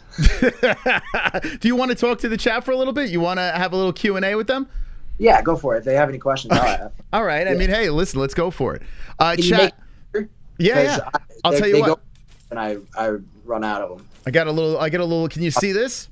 Yeah, I got you. Okay, chat. Billy Goff is here. Just got the contract. Stop dropping Dana White's head in our chat, for God's sakes. Brad Wells wants a call out. Would you call out? See, that's the thing. I only know guys in the top 15, and I can't call somebody out in the top 15. So I know I saw something recently. Somebody made Mickey Gall would be a good fight for me for my first one. But that might have a little too much attention if I'm trying to go a slow route. But I would smash him. So. Wow, Mickey Gall is good. I like that. That's actually a pretty good fight right there. Sean Hart in the chat says, who's your dream opponent? Oh, God. GSP. If I could fight obviously he's not fighting anymore, but I would love to fight GSP just because he's the best. He's, in my eyes, he's the best that's ever done it. And I would love to be the best, so I want to fight him. They're throwing out a name a couple of times here. I don't know if you've seen this guy fight from the Ultimate Fighter, Brian Battle. Have you seen this kid fight? Yeah, he actually fought a guy I fought. I lost to. So my first pro loss, I lost to Cameron Lachinov. In a split decision. It went 5 rounds. And Battle beat him in a decision on the Ultimate Fighter. So I know of him because I was following Cameron. And I know he's in the UFC now. And he's at 85, right?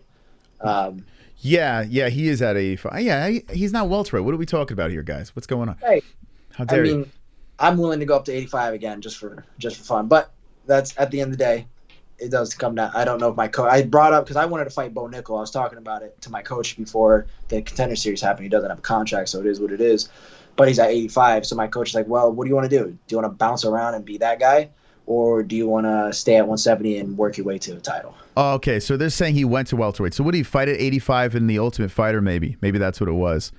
I think Cameron fought at 170, but the Ultimate Fighter came around and you had the opportunity at 185. So what are you going to say? No? Nah, just go up a weight class. So I wouldn't be surprised if he's a 170 fighter who bumped up. Angela Hill, what the fuck? Who's the hottest female UFC fighter? Like, who's the sexiest fighter?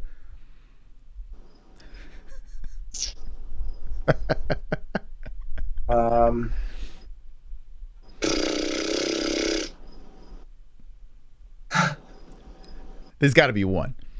There's got to be one.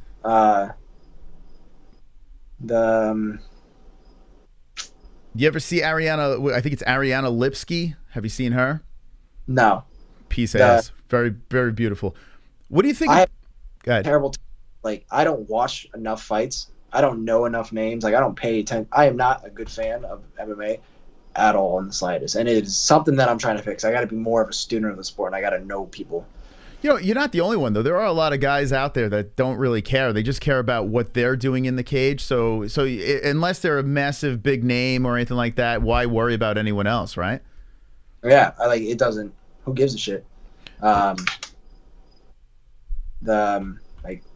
one thing that Khabib says. He's like, he doesn't watch film. It's like, I'm gonna go out there and fight the same way. Mm-hmm. Doesn't matter what you come out and do. Doesn't matter what you've done. I'm gonna do what I do. Keep my hands up, and I'm gonna crack you.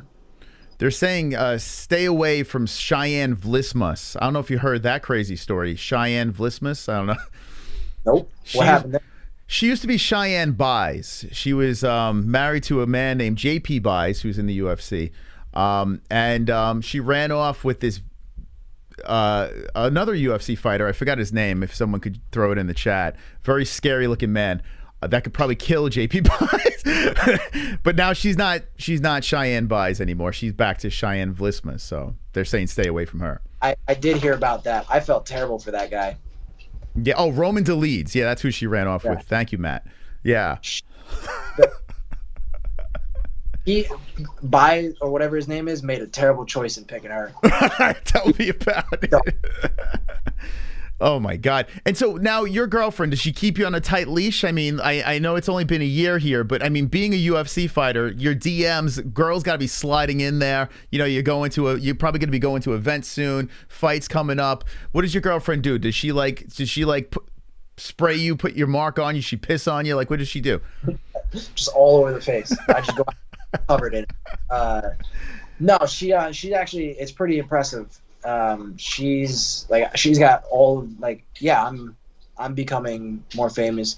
I'm becoming a pro athlete who is well known. I'm traveling. I'm doing all this stuff. I'm going to Vegas, and I'm going to be going to Vegas often to go to PI and stuff. And like she gets like it's hard not to be like, hey, like I'm a little uncomfortable, but like she does a great job of like keeping that in check, and like it's not an issue really. Mm-hmm. Like she doesn't really bring it up that much. Like sometimes I gotta kind of pull out of her when I see that she's uncomfortable. So it's really nice to have somebody who can be as trusting it. Like she's got so much more to trust, and like, all right, I can trust him through all of these things. So it's really cool to see that in another person. That's great. Yeah, trust is so freaking important. If you guys can't trust each other, it's not even worth it. Like I've been in relationships before. You just constantly arguing about this person and that person's looking at you. It's silly. You got to trust who you're with, right? Yeah. And for some people it's harder than others. But it takes a lot. Like because you're going to take a risk no matter what, trusting somebody. And the bigger the risk, the more the braver you got to be to take that, to trust them. So It's impressive. There you go. And unless you're JP Buys, you can't believe in trust. It doesn't work. Yeah, honestly, at his point, just either go to dudes or just don't. I asked Bruce Buffer. I asked him, and I'll ask you too. There are a lot of women that are out of the closet, you know, when it comes to lesbian UFC fighters, but no guys. Like, I don't know of any guys. Someone said DeCasey's gay, but I don't know. I don't know for sure. Why do you think there are a lot of lesbian UFC fighters, but no gay guy UFC fighters? There's definitely gay UFC fighters. They just haven't talked about it. There's no way there's not. There's probably a lot less just because it's hard, and I'm going to sound like an asshole for this. But fighting is like that dominating kind of personality. You're usually a top. You're not some bottom.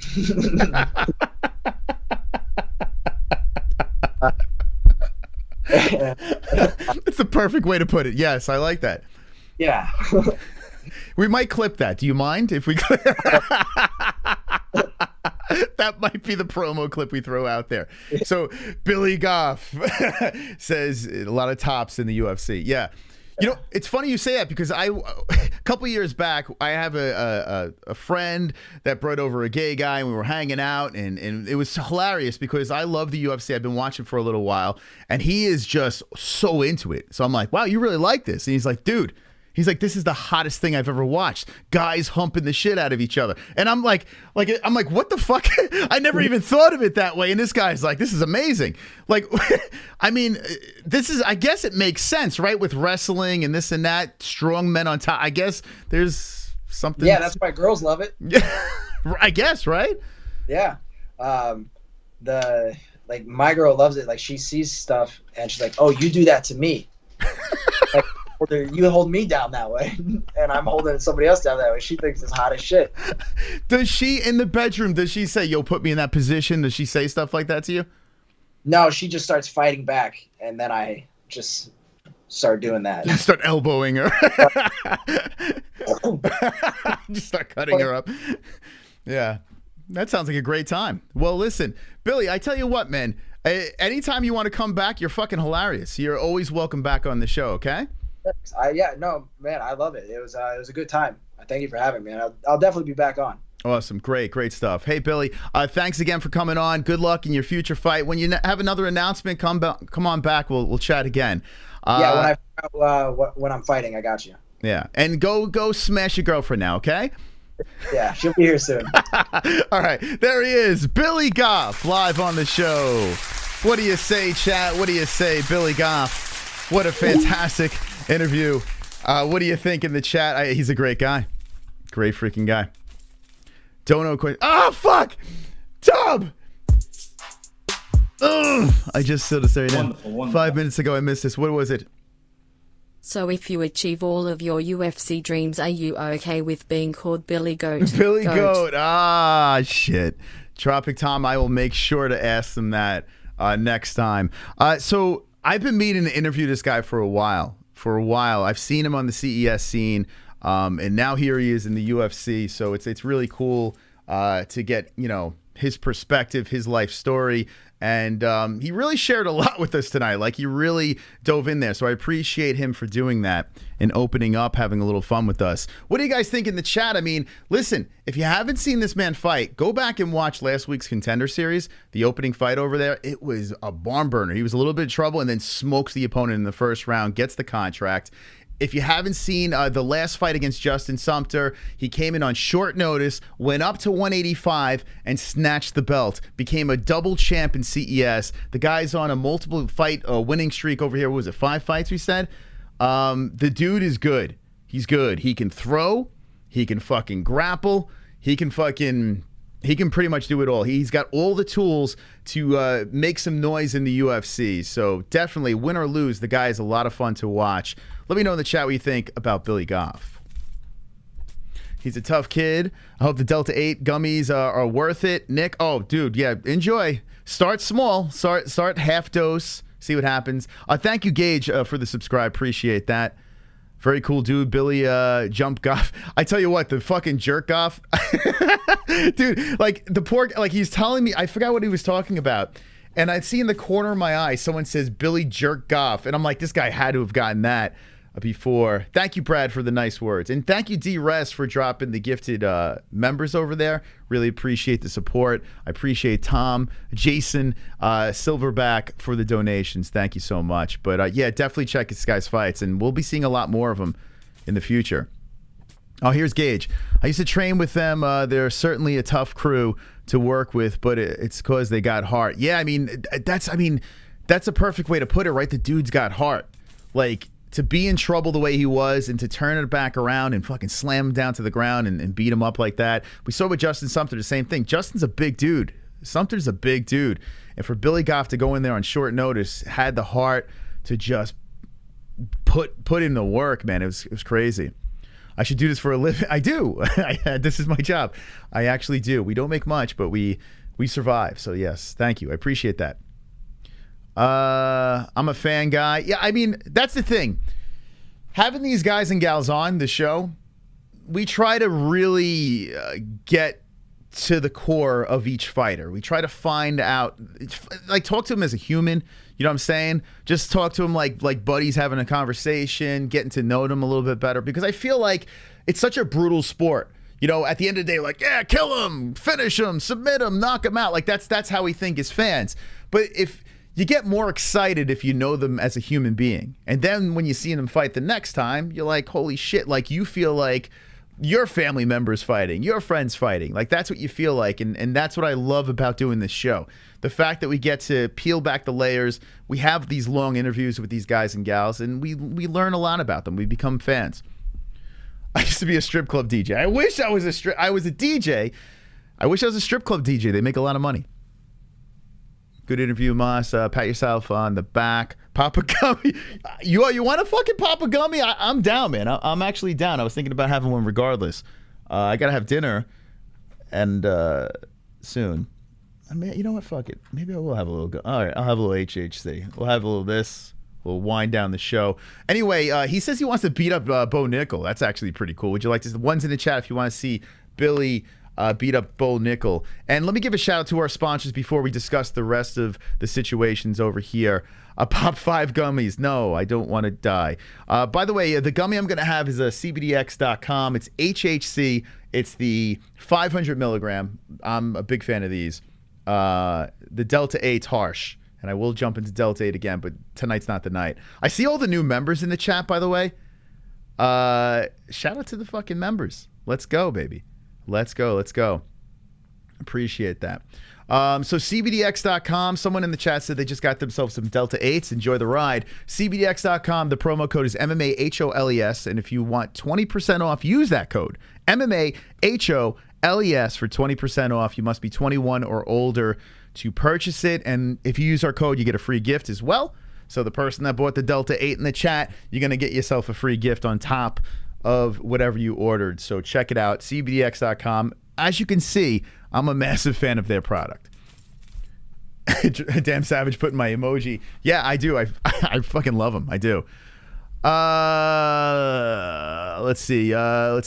Sheath underwear. Sheath underwear is fantastic over here. We've been dropping this promo code to the community, and I urge you to use it, man, because you guys got some stinky ass shitty underwear. Let's be honest here. The underwear that you guys are wearing is just not up to par. I went to the gym today and I had my Sheath underwear on. Let me just tell you, I had a fantastic exercise experience. When I pushed around those 15-pound weights, my balls and my peen were in the pouch. They were separated from my body, so they didn't get cross-contaminated with what was going on, the sweat and the crazy stuff. So I didn't have like swamp nuts. You know when you get that ball sweat, this and that? I utilize the pouch. Usually I don't. Usually I just throw the underwear on. I don't put the package in the pouch. But today, went to the gym, put the package in the pouch. I loved it. I absolutely loved it. It was in there. It was separated. When I had to go to the bathroom, it was easy access right out. If someone was going to blow me, I could have pulled it right out, no problems. Most comfortable underwear I've ever wore, Sheath underwear. It's premium underwear, and I urge you to check it out for yourself. With our promo code MMA-HOLES, you can get Sheath underwear for 20% off. So check it out. There's a link in the description. It's a great gift for family members. I mean, some people are tough to shop for. Everyone needs underwear. Sheath underwear, 20% off, promo code MMA-HOLES. Also, Head Rush. If you got the Sheath underwear on, you need some actual clothes to leave the house. You can't just walk around in underwear. You need some clothes, right? Check out Head Rush. Head Rush has been around for a minute now. If you're an MMA fan, you've seen fighters walk out with the Head Rush gear. The Dustin Poirier's walking out with the Head Rush gear. It was the baddest fucking gear out there. When I play the UFC video game, I always opted. This is actually a true story. I always put the Head Rush gear on my fucking clothing. And now, in real life, I get to walk around with Head Rush. They got the shorts, the shirts, the tanks, the hoodies, the hats. Check it out in the description. Down below, we got 2 links for you, and you can use our promo code MMA-HOLES for 20% off. And ESPN Plus. ESPN Plus is how you can watch the Contender series, how you can watch Dominick Cruz beat up Chito Vera, or maybe the other way around. This weekend, ESPN Plus, there's a link in the description down below. Utilize that link and help out the show. ESPN Plus. Wonderful, wonderful. Right now, Billy Goff is getting ready to do some ground and pound on his girlfriend. So that's exciting. We're going to have Jesse in the mix. Look at that. We're going to have Jesse. I don't know why our music didn't play. That was weird at the beginning of the show. You have to fix that later. Yeah, we didn't have an intro tonight. Let me move myself out. Are you going to jump in? All right, Jesse's jumping in. Let's go, Jess. Let's go. You missed Billy, man. I kept him on a little longer so you could talk to him, but you missed him. Oh, I intentionally stayed out until he was done. Did you really? Yeah. Why didn't you just jump in? Because it would have been weird. I felt like It wouldn't have been weird. He was actually pretty cool. Did you hear the end or no? Yeah, it was good interview. Nice guy, right? Yeah, I didn't want to like interrupt, so I just waited until the interview was done, and then. I used the Billy Goff. I said that too. A little zinger at Dominico over there. A Billy Goff. That guy. But yeah, I like Billy, man. He's a good dude. He's a good dude. Like a good dude. All right, so Jesse's here. She got the Carnage shirt going. Let's talk about it. So Bo Nickal didn't get the contract. You didn't get to see the fight, though, right? You didn't get a chance to see that? No. The Contender series? All right, when we get a chance, we got to have you watch that. What do you think? Gets a first-round finish, dominates, and then doesn't get a contract. Now he's like technically 2-0 as a pro MMA fighter. You think the UFC's doing the right thing? You don't know? You didn't I see have it? no clue what's going on. All right, so fine. I don't know. I can't give you Who my cares? opinion. But let me know in the chat if you did see it. We put a clip out on our Clips channel. Let me know what you think. People are saying hello to Jesse in the chat over here. Moss. Yeah. Oh, I gotta have a gummy. I was gonna have a gummy. Oh, I was just gonna tell you the lifesavers that we have downstairs, the hard candies. Yeah. I have like jars of them, and I just now started eating them, and they're freaking delicious. These are delicious. Screw the lifesavers. This is what I'm But talking you can about. only have one at a time of those. That's all you need. I can pop all the lifesavers I want in my mouth. It tastes so good. It really does. I enjoy the HHC. And actually the Delta 8 tastes actually a little bit better. If that's even possible. Anyway, stop with the shameless plugs. All right, let's talk about the fights this weekend then. Since you didn't see this situation. I didn't get it. I heard Dominick Cruz. I didn't hear Cheeto's conversation with the media. But Dominic said that Cheeto's all like mad during fight week. Did you hear any of this stuff or no? I did not know. You're too busy watching Sandra Bullock. Too busy eating lifesavers. Just watching Sandra Bullock and eating lifesavers. Yeah, let me know in the chat if you heard Cheeto. Is it worth running it back? I feel like I should. But Dominic is pretty confident. And he says that he's en route to get another shot at a belt. I know you're not a Cruz Who fan. cares? Who cares? Well, okay, give me something to talk about then. Fuck Dominick Cruz. I like Marlon Vera. I like him. I'll watch him. But Dominick Cruz, man, what are we doing? What are we doing over here? You guys aren't actually fans. Anyone who says that they're actually excited for this fight is lying to themselves. Oh my God. You're all lying to yourselves. Okay, give me something to talk about then. If you don't want to talk, if you're not excited about this fight card coming up. I did see. Are you excited about Devin Clark? Oh, heck yeah. Devin Clark actually he posted this. He's on the card this weekend. Our buddy, the Brown Bear. Let's see if he can get a dub. Here he is. Ready, Jess? Get ready. Oh, boy. Why is he wearing cowboy boots? He's just goofing in his fight bootsies. Look at that, Jess. Bootses. Look at this. What do you think, Jess? Bootsas. Here's Devin. He's getting ready for his fight. This is him in the hallway. There's Devin. Oh, boy. When an MMA hole goes to war, we all go to war, Jesse. And there he is in his bootsies. Oh, Devin. What do you think? You don't like those fight I love boots? you, man, but, what are we doing? What? What are you talking about? He's just. What are we he's doing ready. with the bootses? Does that make him more powerful? And should we I pick hope him? it does, because if it doesn't, that would be pretty embarrassing, right? I certainly hope it does make him more powerful. Yeah, Devin's got an interesting fight against a Russian on the main card, Azamat Mirzakhanov.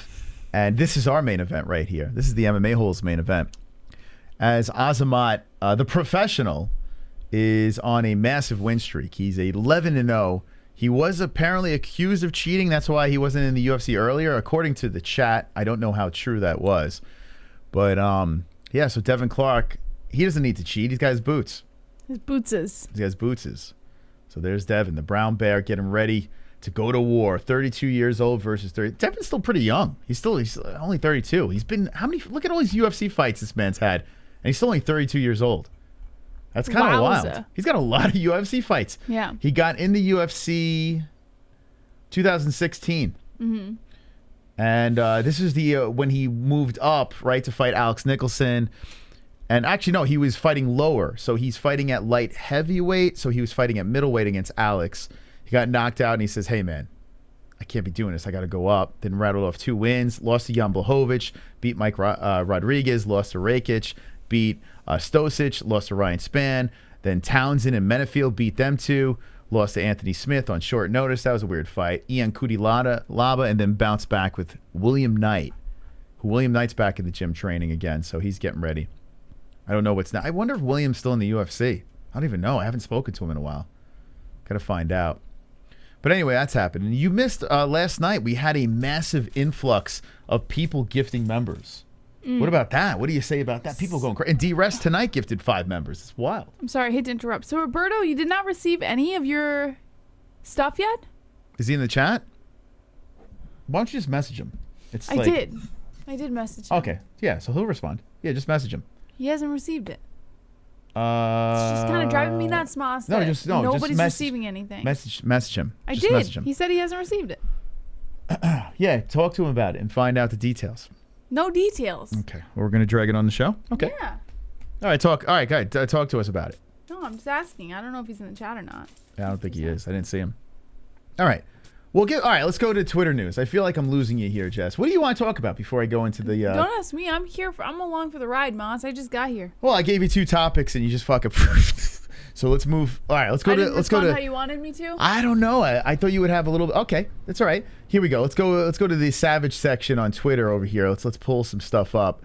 All right, Smiling Sam Alvey. Let's talk about this. He was on Ariel today. Yes. He is like dead serious. I mean, he's probably going to get his mouth wired shut. Hopefully he doesn't.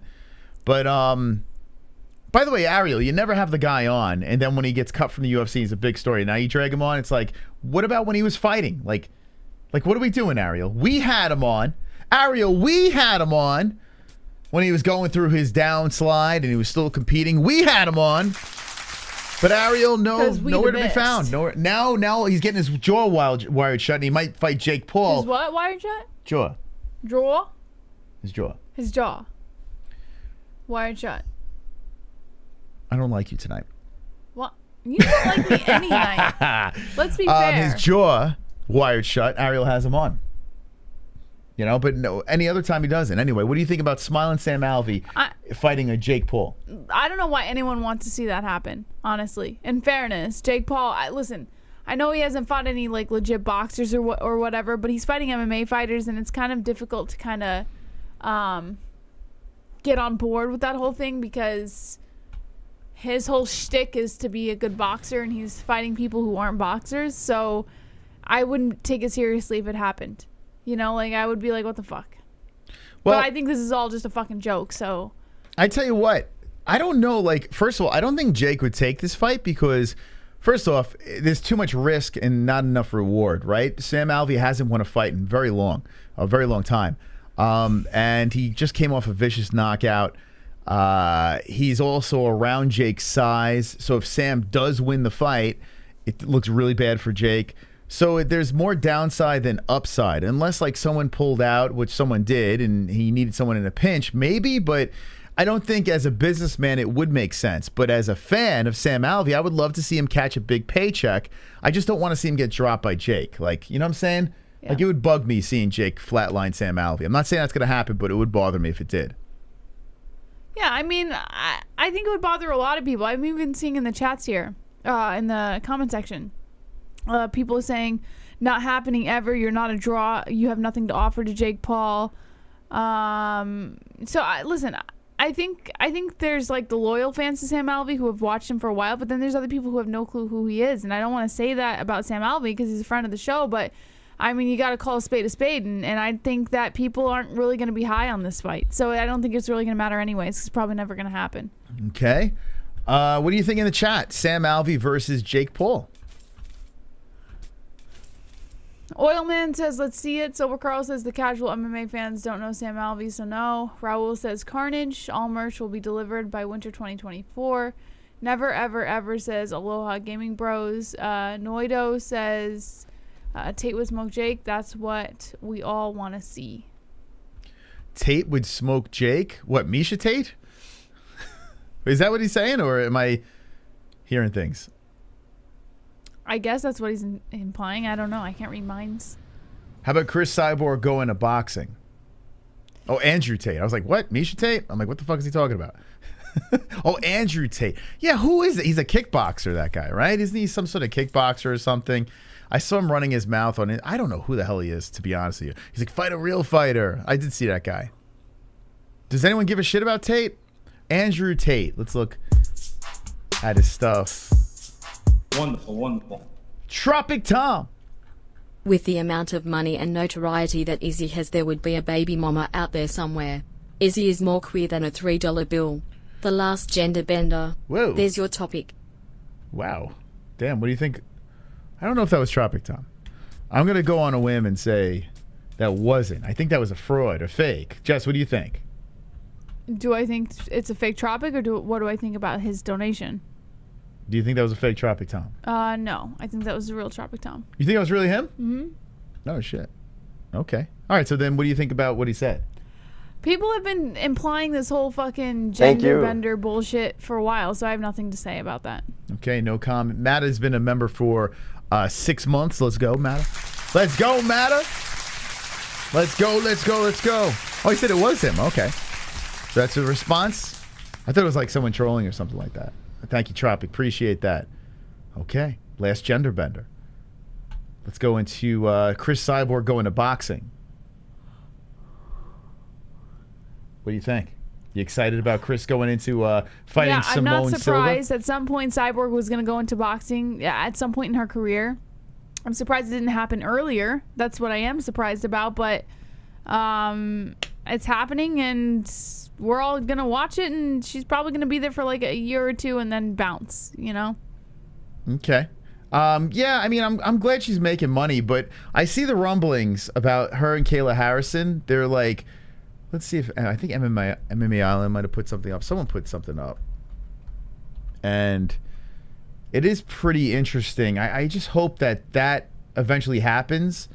Maybe they didn't. I can't remember who put it up there. Oh, here we go. This is the boxing debut. No, that's not it.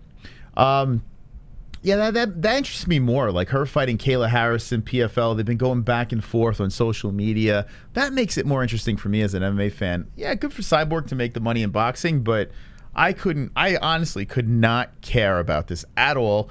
I don't even think, I mean, and Cyborg's like my favorite female MMA fighter. She's the girl.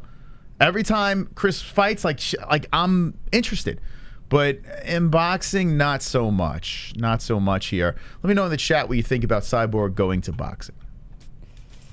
Rodwell says she's a piece of shit. I'm sorry, she is still terrifying though. Who said she's a piece of shit? Someone said she's a piece of shit. Moss, what did Jesse order for dinner, bro? I didn't order anything. I made dinner. Have you two come to an agreement with Cheddarhead yet? About what? What do I think about anything, says 2 joins. Noido says I'd like to see her win, but not too interested. I think Cyborg would be great in boxing, says Lou Dog. Real Gamer says I like it. Damn Savage says fight a Paul brother. Fight a Chris Cyborg versus a Paul brother. Okay. Not bad. Conor McGregor teases the greatest and biggest comeback in history following rumors of his retirement. So, yeah, I did see something pop up where people were saying that he was hinting his retirement, and then put something out about a return. Here we go. I got to be honest with you. I'm a very big Conor fan. I don't care. Like I just want a fight announced. You know what I'm saying? Like I'm kind of over it. I just want a fight announced. Just give me, when are you coming back? I'm sick of like, okay, great, you got muscles now, fantastic. Like what are we doing? Like, what's going on here? Hey, look at me muscles. Oh, look at me muscles. Look at me kissing me fiance, wife, whatever she is. It's her birthday. Look at me opening the door for the babe. Look at me showing her balloons with me tight shorts. Look at it. Look at the D. Happy birthday flowers for you. Look at us smiling with our fake teeth. Look at me with my shirt open. I don't care. I don't care. I don't care, and I'm like the biggest Conor guy. Like I'm the guy. Like I'm the biggest Conor guy. But that's like enough. I don't care. I don't care about all the money. I don't care about the fucking movie. I don't care about your shirt being open. I don't care about who you're sparring with or training with. I don't give a fuck. I just care about you getting back in that octagon and riding up the rankings and winning that belt again and olaying. That's all I care about. Like, I don't give a shit about any of this stuff. But I guess there are people out there that do care. He's got proper 12 bottles on his table. You know he's not drinking it. Like, when are we going to call a spade a spade here? Like, we know what's going on. It's like product placement. All the bottles are sealed. They're just sitting on the table for the pictures. I mean, what are we doing? They have it. Look at this. This thing is sealed tight. No one's drinking the proper 12. He's not even drinking it. He's not even drinking it. Look at this. They're done. They're eating dessert. Proper 12 hasn't been cracked. They're drinking everything but the proper 12. Don't put it on the table anymore. Look at this. She hates him. No, she just got his name tattooed on her. Nah, she just likes his money. She fucking hates him. Look at this, Jesse. Hold on a second. D. Devlin. Right? I mean, listen. I love you guys know. I'm up Conor's ass. Like I'm all team Conor. But it's getting to the point now, like I just don't give a shit anymore. Look at me wife getting a tattoo of me name. Look at me flexing while she holds my hand. When my wife gets tattoos, I have to stand here shirtless and take selfies. Look at me name on me wife. Take a look. It says Conor with me heartbeat on it. Look at it again under the cellophane. Isn't his son's name Conor? I don't fucking know. It could just be her son. She fucking hates him. Look at it healing. This tattoo's healing so fast because it's me name and me heartbeat. I don't know. Is it the son's name? What the fuck? When we get tattoos, I take my shirt off. Bro, you're not getting the tattoo. Why is your shirt off? You know what, Jess? I'm gonna go with you to get my name tattooed on you. I'm gonna take my shirt off and take selfies. I would never tattoo your name on me. Well, your next tattoo, I'm gonna make sure my shirt is off while you're getting that tattoo, okay? The next tattoo that Jesse gets, I'm gonna rip my shirt off and just start taking fucking selfies as Jesse's getting the tattoo. What do you think, Jess? Would that turn you on? There's nothing you can't do that can't turn me on, Moss. That's right. That's right. You're correct, Jesse. What is going on here? It's a fucking circus. I tell you what, though, he's got the fuck you money. He doesn't give a shit. It's got to be great. He doesn't give. Every time he's looking into that camera, it's just flipping the bird, saying, "I used to be a plumber. I didn't have a pot to piss in," and he's just flipping the bird at everybody. In every picture. So it's just, I know why he's doing this. He's doing this to piss everyone off. That's what he's doing. He's doing it because he's a narcissist. Oh, yeah, you know it. You know it. But you know what? I guess when you got fuck you money, look at me on me boat. My Lamborghini yacht going extra fast as we cruise through unopened bottles of Proper 12 falling all over the boat. Not even a sip has been drunk. It doesn't matter. I got me D in me arms. Quick, take a picture. Quick. I think the HHC might be kicking in, Jesse. I don't know. I think it might. Look at my shirt. It can't be buttoned. It's so expensive that I must leave it open and show off me tattoos. Look at D, more makeup than a fucking clown. Look at...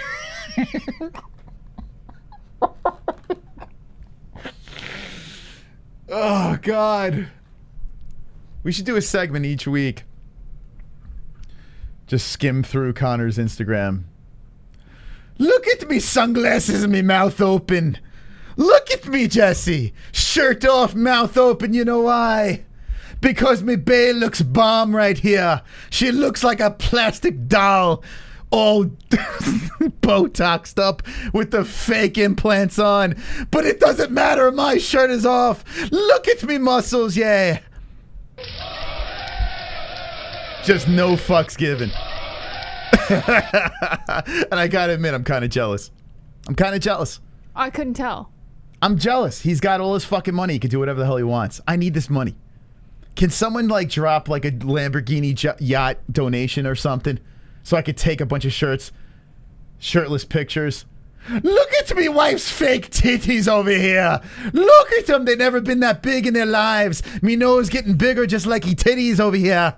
Whoa, the shirt is open. Both our breasts are out for the camera.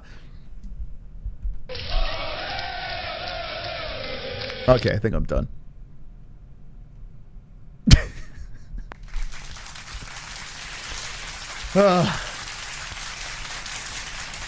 A nice Lamborghini yacht. He's got everything. He's got everything. He never has to fight again. Right? He's got a beautiful family. Got 3 kids now, right? How many kids has he got? 3? Pretty sure it's 3. All right, Chad, what do you think?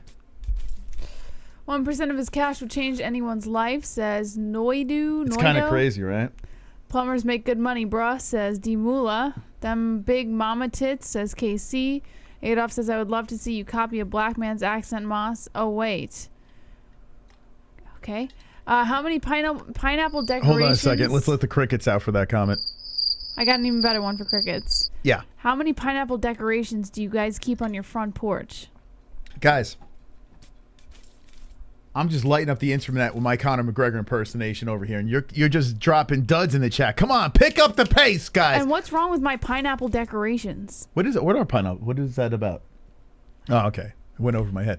Dude Chronic says, out of competition, they don't test for recreational drugs. Moss is feeling it, says Bruce Banner. Yeah. Wonderful, wonderful. Racing car, motorboat. Close enough. Now you can be a baller. That's it. Shirt's coming off, Jesse. Let's get the tattoo. The boat's right there. The Lamborghini yacht. Yeah. Thank you for the Lamborghini yacht donation. Thank you. Thank you, Traffic Tom. Appreciate that. That was very thoughtful of you. Dab Time Moss Boy says Dirtworm. PC Strickland says laugh my ass off. J Rome says Adolf has no right to claim racism. Adolf, your name says it all. Fook off. Uriah Hall retired, says Damn Savage. A little sad. A little sad about that. Uriah retiring. A little sad. Never worked out. LOL for real, says Real Gamer. Jess should pop a gummy. No, Jess should not. Jess has a daughter. Jess has parenting duties. Jess should not pop a gummy. You know who else has parenting duties? Conor McGregor and D, but you know it doesn't matter because they're on their Lamborghini yacht. They're getting fucking tattoos over here. Who's watching the kids, Jesse? Because they can afford a nanny. Nice. Me daddy's watching the kids while I'm grabbing my wife's titty on the yacht. The Lamborghini yacht and my wife's fake titties. Quick, honey, get a tattoo and let me rip my shirt off. Wonderful, wonderful. Yeah, so Uriah Hall retired, Jess. He put in this. Oh, not Uriah Faber. Whoops.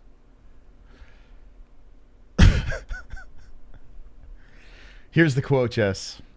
Would you like to give it a go or read at least a little bit of it? It is with great sadness that I will be stepping away from the greatest sport in the world. I'm going to miss the incredible UFC staff that has become like family and the mentors I have met along the way. The UFC has given me the best opportunity to step completely outside of my comfort zone. Throughout the years, I've gone up against some of the best in the world at the highest level.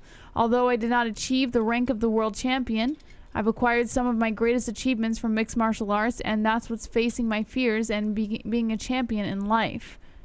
I want to thank the incredible fans. You guys made the sport what it is today. It is important to have the right people around you that care for you and encourage you to become the better version of yourself. I want to thank my team, my coaches, my friends, and my family always standing by me. You all have been the driving force that encouraged me daily. Lastly, I want to specifically thank Dana White for giving me the opportunity to collide with modern-day gladiators. Thank you for always supporting me through the good and the bad. To the next generation, you are the top 1% greatest athletes on the planet. Will be a pleasure to watch where you all take this sport. From here, I will be watching. Go forth. What is he going to do now? I was thinking about this before. So, a couple of things. Uriah Hall was on my list of favorite fighters. Like this guy over here, when he was in the Contender series, I was a big fan. Really liked him. Also, Jamaica Queens. So, shout out to New York. But then he moved to California, tried to change things up. He was so exciting in that Ultimate Fighter. He had that spinning knockout kick, sent the guy straight on a stretcher, and just never panned out. Lost to Kelvin Gastelum in the finale. He beat Gegard Mousasi. I guess that was the highest moment. Had some really cool comebacks in some of his fights, but he just never could pull it together. One of the biggest wastes of talents. This guy could have been a champion at one point. He really could have, but his head was the problem. It seemed like he never could just get himself together. He had these mental health problems or whatever was going on in his head and never could do it. And in the interviews, he was always weird and uncomfortable. He was nasty to reporters sometimes, and he was nice other times. You never could get it. Sometimes in his post-fight interviews, he was great. Other times, he was kind of a prick. And I'm curious, what is next for Uriah Hall?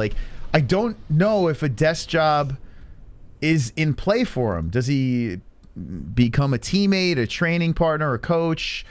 Well, what does he do? What does a guy like Uriah Hall do life after the UFC? Or can he hit the desk?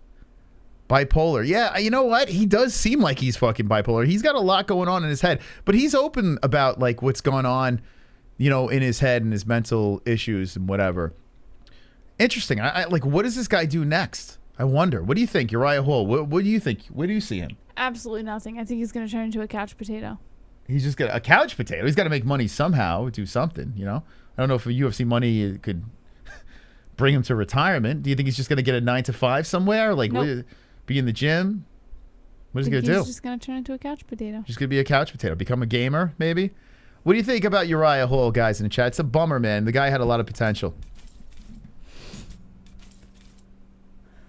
Dimula says, college bro. KC says he's not bipolar, he's full spectrum. Maybe.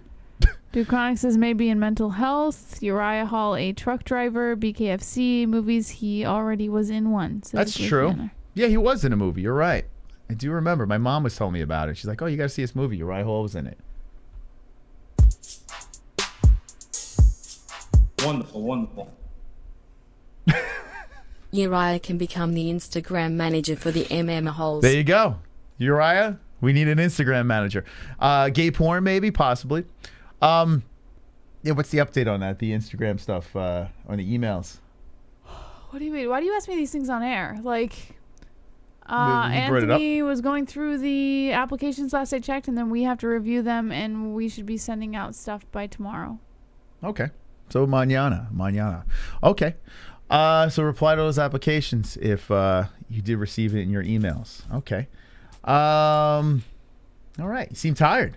Seem a little exhausted. Well, I'm only, taking care of a baby all day, but now I'm not tired, Moss. I'm great. I'm attentive, and I'm being the person you want me to be on air. Well, I mean, you came on the show all bummed out. I feel like, I don't know, we got to cheer you up. Yeah, I don't know. I feel like you're all bummed out. No, you're right? I think you interpreted that wrong. Okay. Your eyes are bloodshot. You want some eye drops? Nope. Want some gummies? Nope. Okay. I don't know. I feel this heavy cloud. Not my problem. All right. Well, it's mine. All right, what else we got here? We got Makhachev. UFC threatened to give a title fight. Michael Chandler forcing Charles Oliveira to sign the contract. Wait, what? They were threatening to give the title shot to Michael Chandler? Oh, my God. That would have been a complete mess. I mean, listen, Makhachev versus Chandler is great. It'd be a fun fight. And Chandler has another crack at the belt. But I don't know. After the Tony Ferguson win, boom, title fight? Like, what? That's weird. Do you have anything to add to that or no? No, I don't. All right. Let's see. John Jones fan panic. Wait, hold on. Let's pull this one up over here. Let's see. John Jones fans panic as jacked Francis Ngannou muscles up to nearly 300 pounds. Okay. Do I care about this? Do you care about this? I care about everything, Moss. I don't care about this. All right, do you want to add anything to that? I guess he's all bulked up. I don't fucking know. All right, let's move on. Let's see what else we got over here.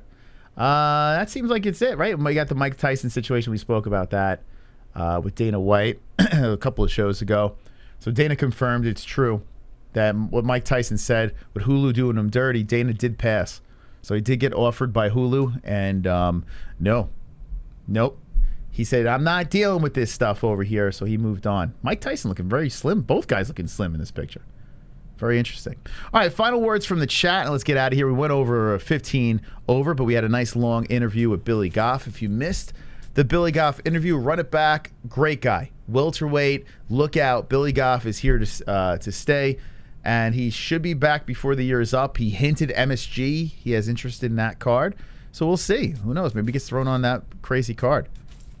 Uriah put a lot into the sport and took a lot from it. He will be missed. As Lou Dog, Damn Savage says, have the space aliens landed yet? Yes. D Mula says, nice interview, bruh. How do you feel about the price of tea in China, says Tropic Tom. How do you feel about that? I don't even know the price of tea in China.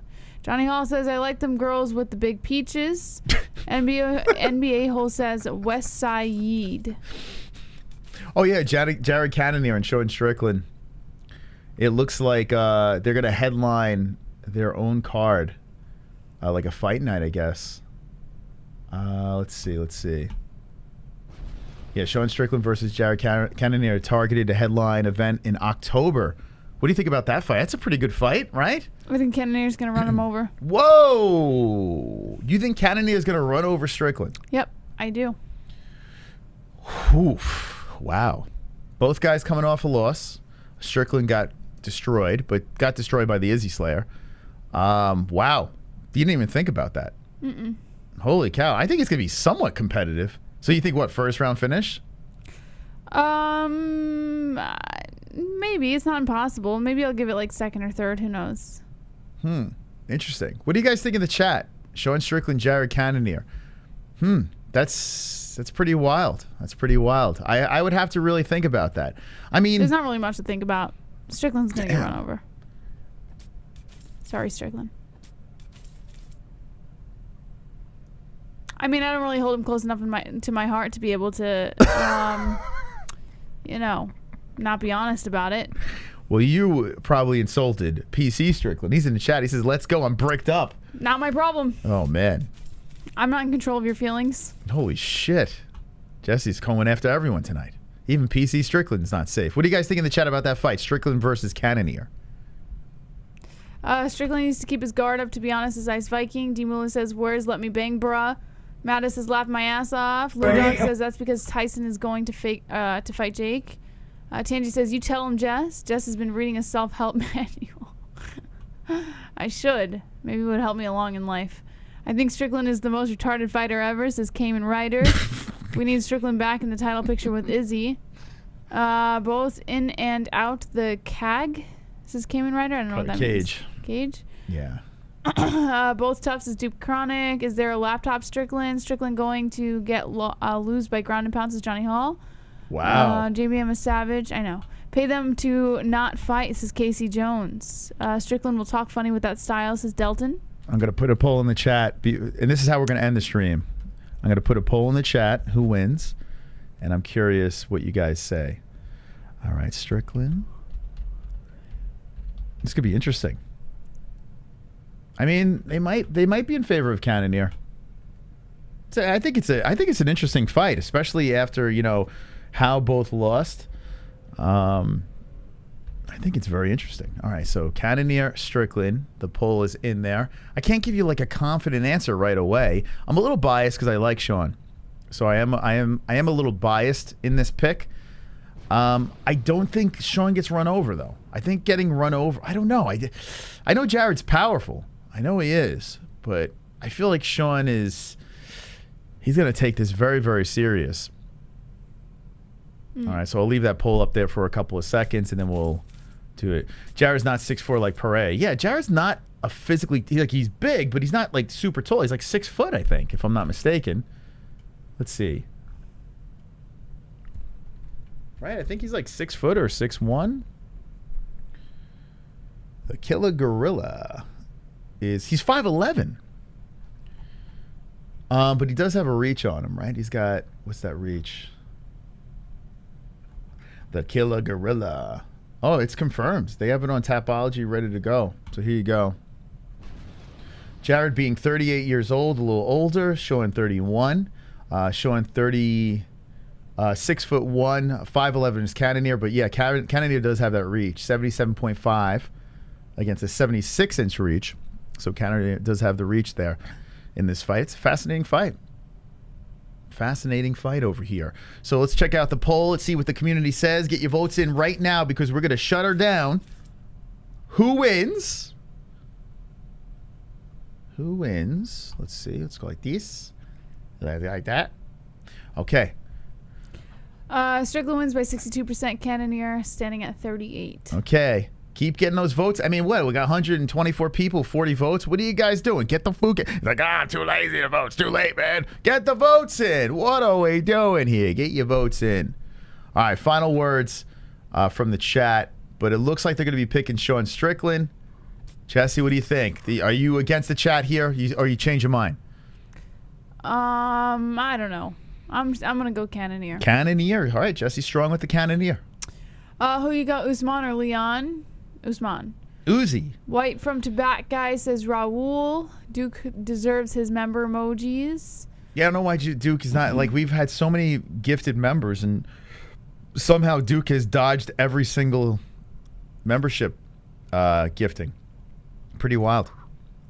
Make Duke a member, he des. Some much drama in the R's. Sean Strickland will donate his purse to BLM and he beats Jared Cannonier. That's actually true. I heard that. Did you hear about that, Jess? It's true. So actually, very true, right? We have a good stream Saturday. I'm gifting more members, says Dirtworm. Let's go, Dirt. Yeah, Dirtworm went crazy, man. Dirtworm went nuts with the gifted members, along with Mr. Joshua. So there we go. Strickland, 57%. Cannoneer at 43. All right, if you're watching the replay, let us know in the comment section. Also, let us know what you think about the Billy Goff interview or anything else that we spoke about tonight. Comment section down below. But it's time to have some din-din, so let's get out of here. Thank you so much to our sponsors, Headrush, Sheath Underwear, MyBookie.ag, Undisputed Belts, and UFC and ESPN Plus. Promo code MMA-Holes, that's MMA-HOLES, for all of your discounts on all of your favorite products.